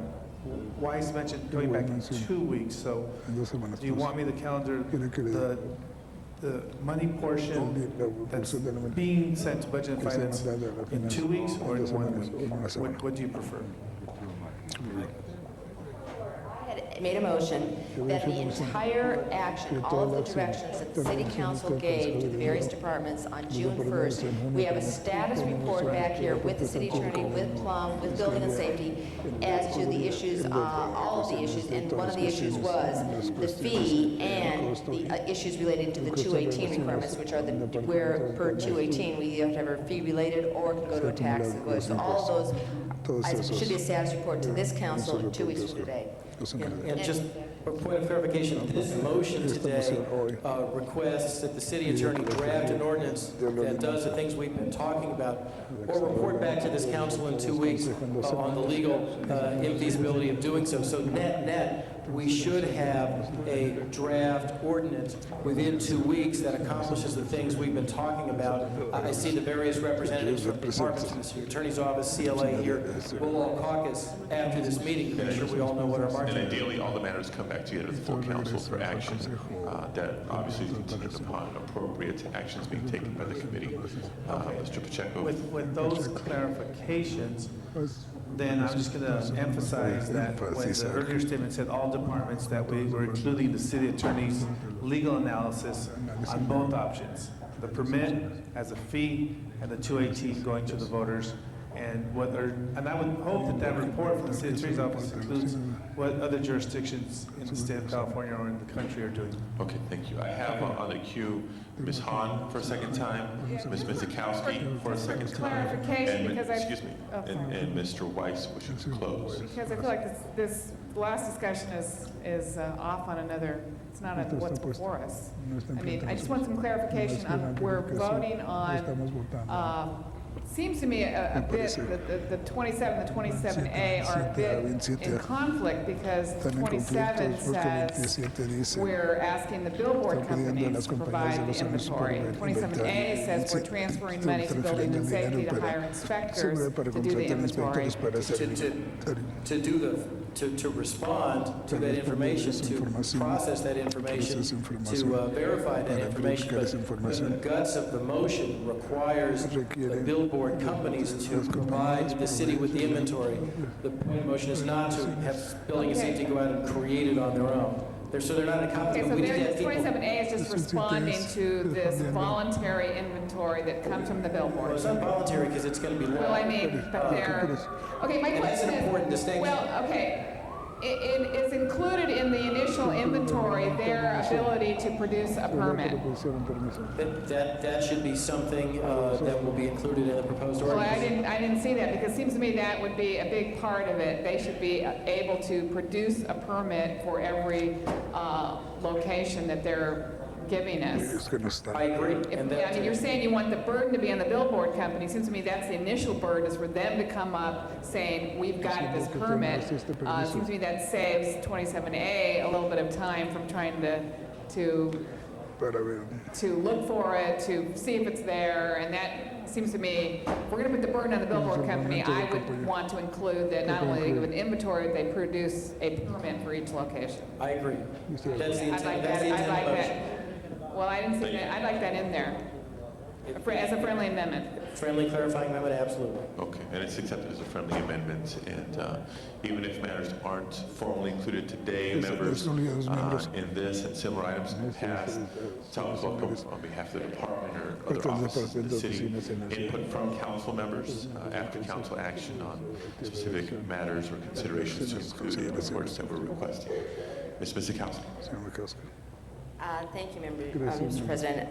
Members, one of the things we had asked on June 1st is interesting. We asked the city attorney specifically to draft a letter to go to the billboard companies, asking them to, through an official correspondence from the city attorney, that all billboard companies operating in the city of LA require them to produce the permits of all their locations within 60 days. This is what we acted on. Actually, I believe we did draft it and it went out. Well, don't believe it, that's the case, because the city attorney advised, the city attorney drafted the letter and then came back and advised us that they couldn't send this letter and say, show us your permits until we required passed the ordinance that said that the permits shall be valid and verified and shown, because the city attorney advised us at that time that we'd be asking companies to necessarily put themselves in jeopardy until we had the underlying ordinance. So again, the underlying ordinance that was requested, that is being reiterated and reinforced by Mr. Weiss's motion, is appropriate, and that's why, members of the council, if you pull up the council file index on the June 1st action, you'll see about 12 different directions that this council gave comprehensively on all these items. That's what I want a report on comprehensively from all the appropriate agencies, giving us this detail, giving us, not necessarily the history, but giving us that in 2 weeks so we know where we go from here, and we have those options before and can really give specific time direction. But those items have been looked at. It's appropriate. The council had. One of the things that I was telling some of the others, the problem in the past, I don't think that there was a lack of will on the part of the departments to do this, but in a comprehensive package with multiple agencies, they are all working on it and really waiting for the planning department to do the issue on the freeway signs, which was part of this and actually the moving part of the whole thing. So they were waiting for that and have everything else fall in line. I think it will be clear when we have our meeting in 2 weeks that we're saying these aren't necessarily joined. Let's move on those things that we can move on quickly, separate, that we don't have to wait for a comprehensive package to do everything. And that status report, that meeting 2 weeks from today on this issue, I think is going to be a very important one for the council to move forward. Mr. Reyes. Just for the record, the idea that I want to promote as far as finding a way to improve those local areas where these billboards are being built. If we can look at the concept of getting a percentage of that profit margin to help that local community in one way or another, I don't want that idea to get lost in this process. So if it could either happen at the briefing when we get that briefing, or it could happen at another step, but I know it's a very complicated issue. One thing I really would like to know is how much money are these companies making? And I just want to know, okay, what is real and what isn't? I think Mr. Pacheco won't allow us to oversee that. And to close, Mr. Weiss. Thank you, Mr. President. Colleagues, I just want to briefly thank you all for supporting this measure, and I think it really is going to send a very strong signal to our constituents, to billboard companies, and to the city of Los Angeles that today the city council has taken an important step in unison to try to get a handle on this problem of illegal billboards. That's what we're trying to tackle here today. This is not the days of yore when we had 8 to 7 votes on this sort of an issue. Starting with Mr. Burns' leadership a few weeks ago, I think this council has shown very clearly that in this area of public policy, it's united. This council is determined to make strong, effective public policy, and I look forward to the next several weeks to work with the folks from the city attorney's office, the CLA's office, and the relevant departments to come up with something meaningful which we can all enact. Thank you very much, and that's a concluding discussion. I believe we're ready for a vote. Madam Clerk.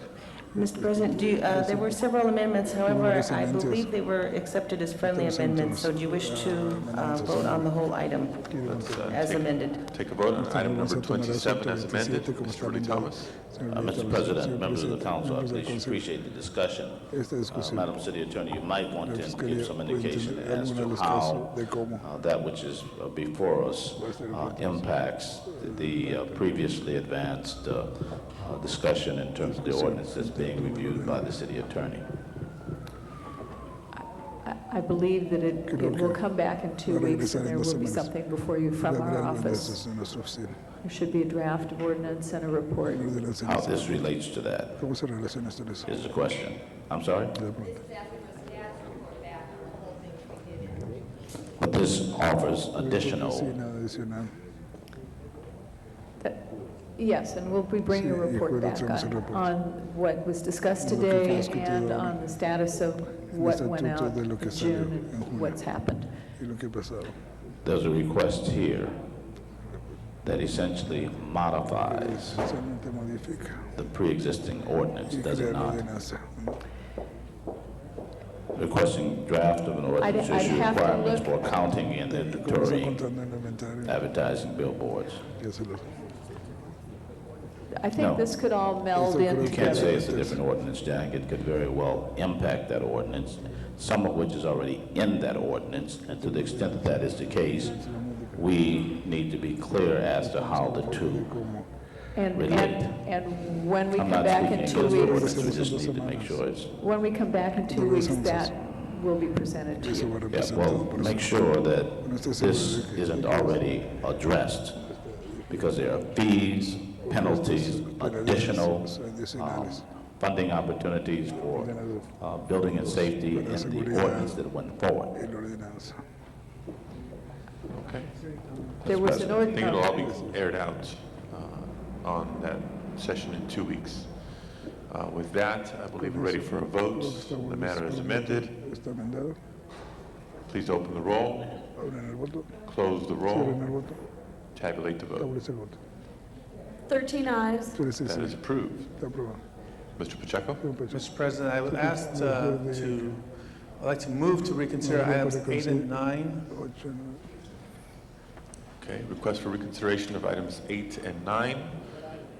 Please open the roll, close the roll, tabulate the vote.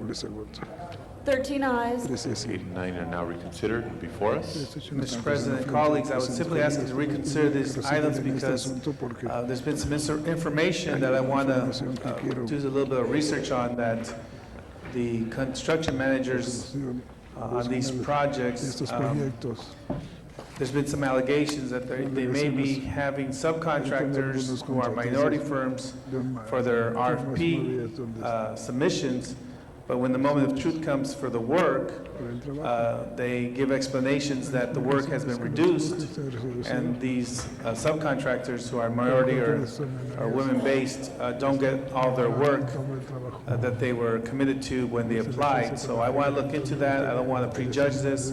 So I would simply ask for a continuance to Friday so I can do some further homework on that question and that issue.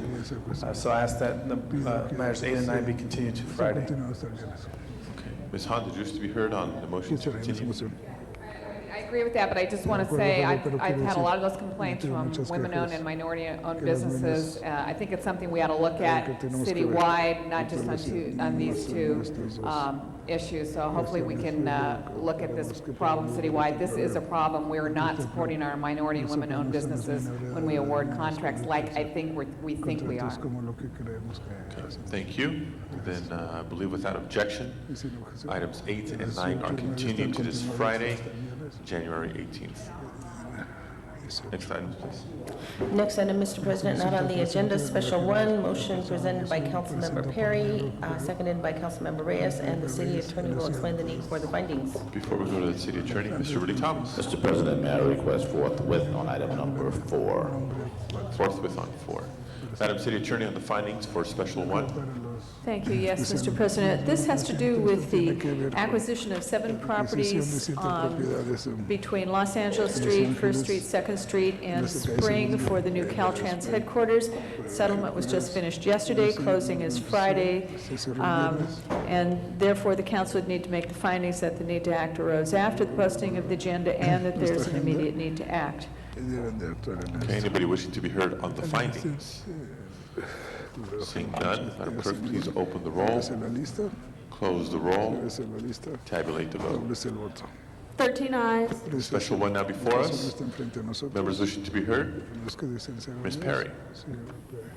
I hope and I'm asking other council members to support this so we can proceed with this project. This will be a visionary, world-class opportunity for the Civic Center, and I would ask Mr. Miller just to make a brief presentation on the concept. As you recall, this project, the city will be purchasing the land along First Street and then exchange it with the state of California. They'll control the entire block across from City Hall South. When they're done with their new building, they'll tear the old one down and convey it to us, and we'll have the entire block across from this building. What's before you is a settlement with property owners of 3 of the major parcels, actually more than half of that property. There is no financial exposure to the city on this. The city will increase the purchase price to cover attorney's fees, and the state will then reimburse the city by incurring some of the demolition costs. Ms. Perry? Anybody else wishing to be heard? Seeing none, Madam Clerk, please open the roll on Special 1. Close the roll. Tabulate the vote. 12 eyes. Special 1 is approved. Next item, please. Next item, Mr. President, this is the time for comments from the public on items not on the agenda under council's jurisdiction. Okay, public comment period for today's meeting. The council calls forward Mr. Michael St. Hill to be followed by Mort Allen.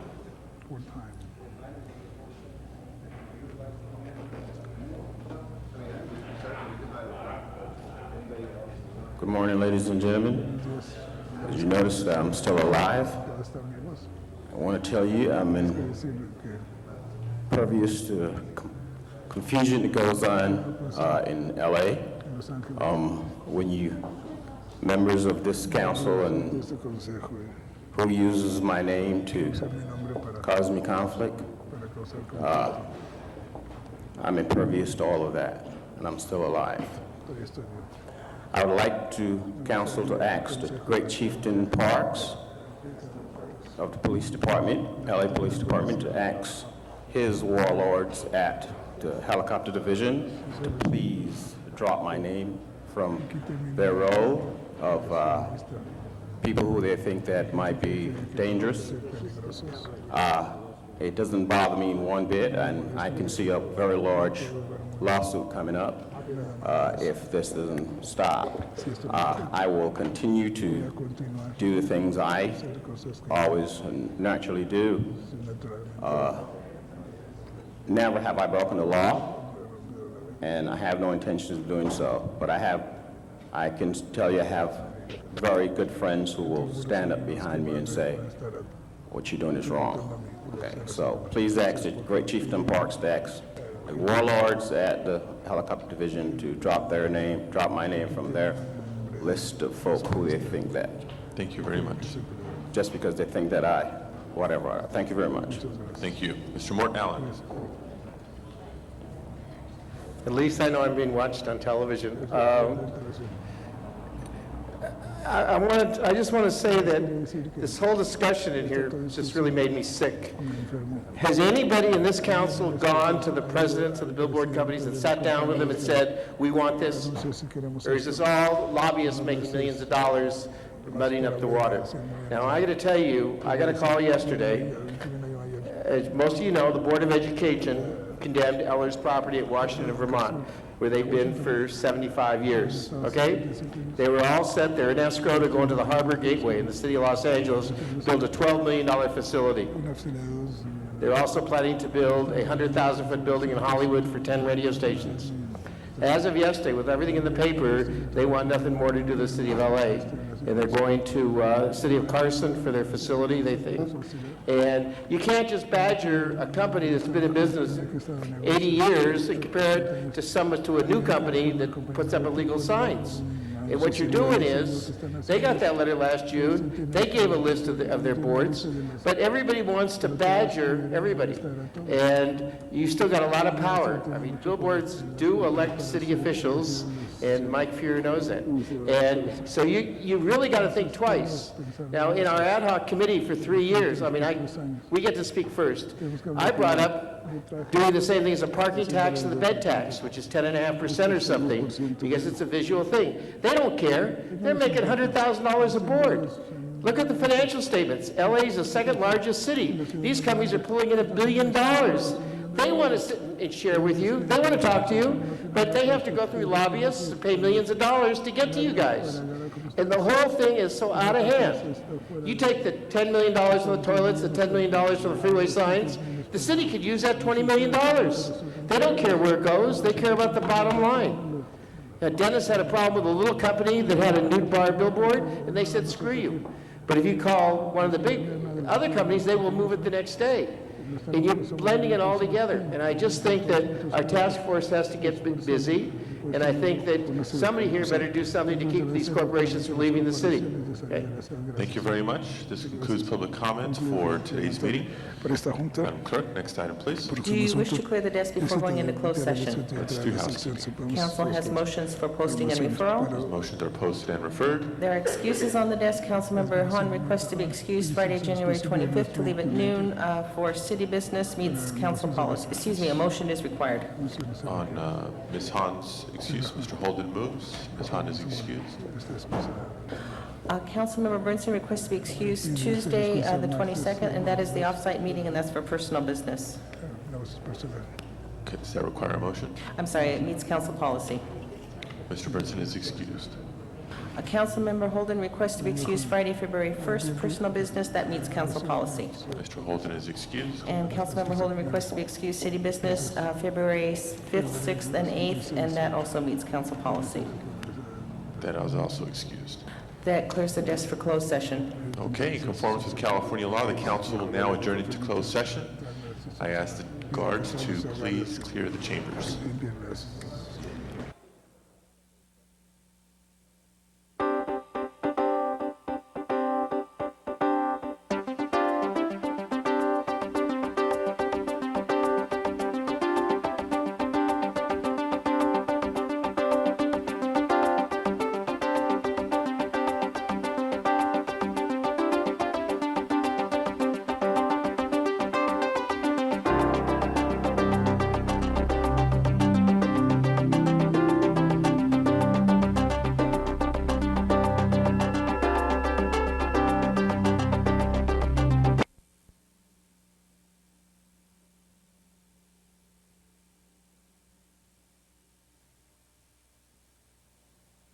Welcome back into open session.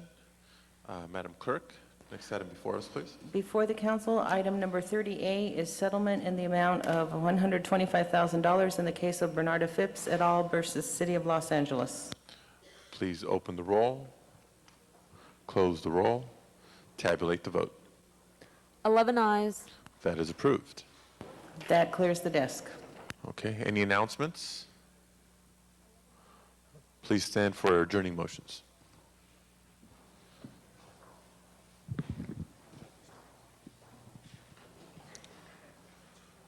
Mr. Pacheco. Mr. President, colleagues, I would ask that we adjourn in memory of Ms. Danielle Cox, who passed away on January 9th, 2002, as part of a traffic accident on Figueroa Boulevard. She was exiting Burwood. Many of you maybe remember a couple of years ago, there was a little child killed on Figueroa Boulevard. In this case, two individuals were racing down Figueroa Boulevard, and as she pulled out of Burwood Street, one of them collided with her, and they're going to be charged with manslaughter. So. She is a very active community member, active in her church, and generally a very good humanitarian.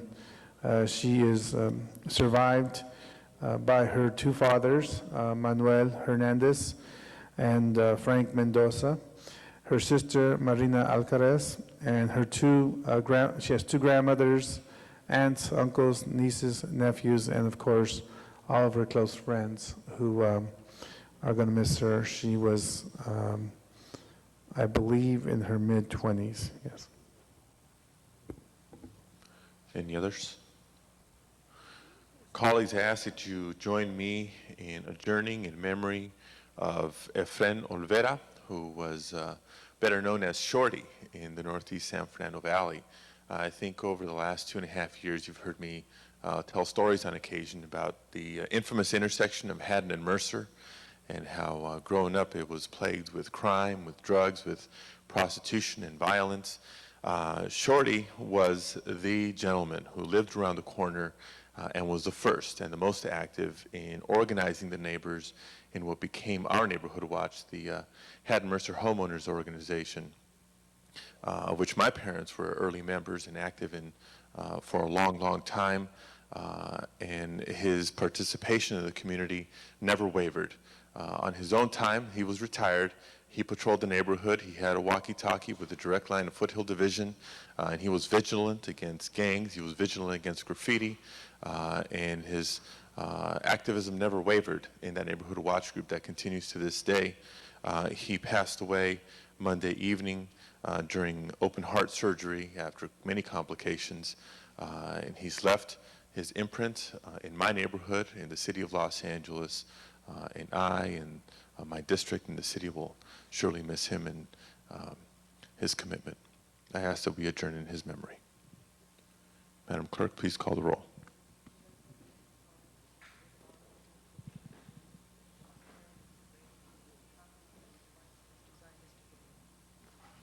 Thank you very much. This meeting is adjourned.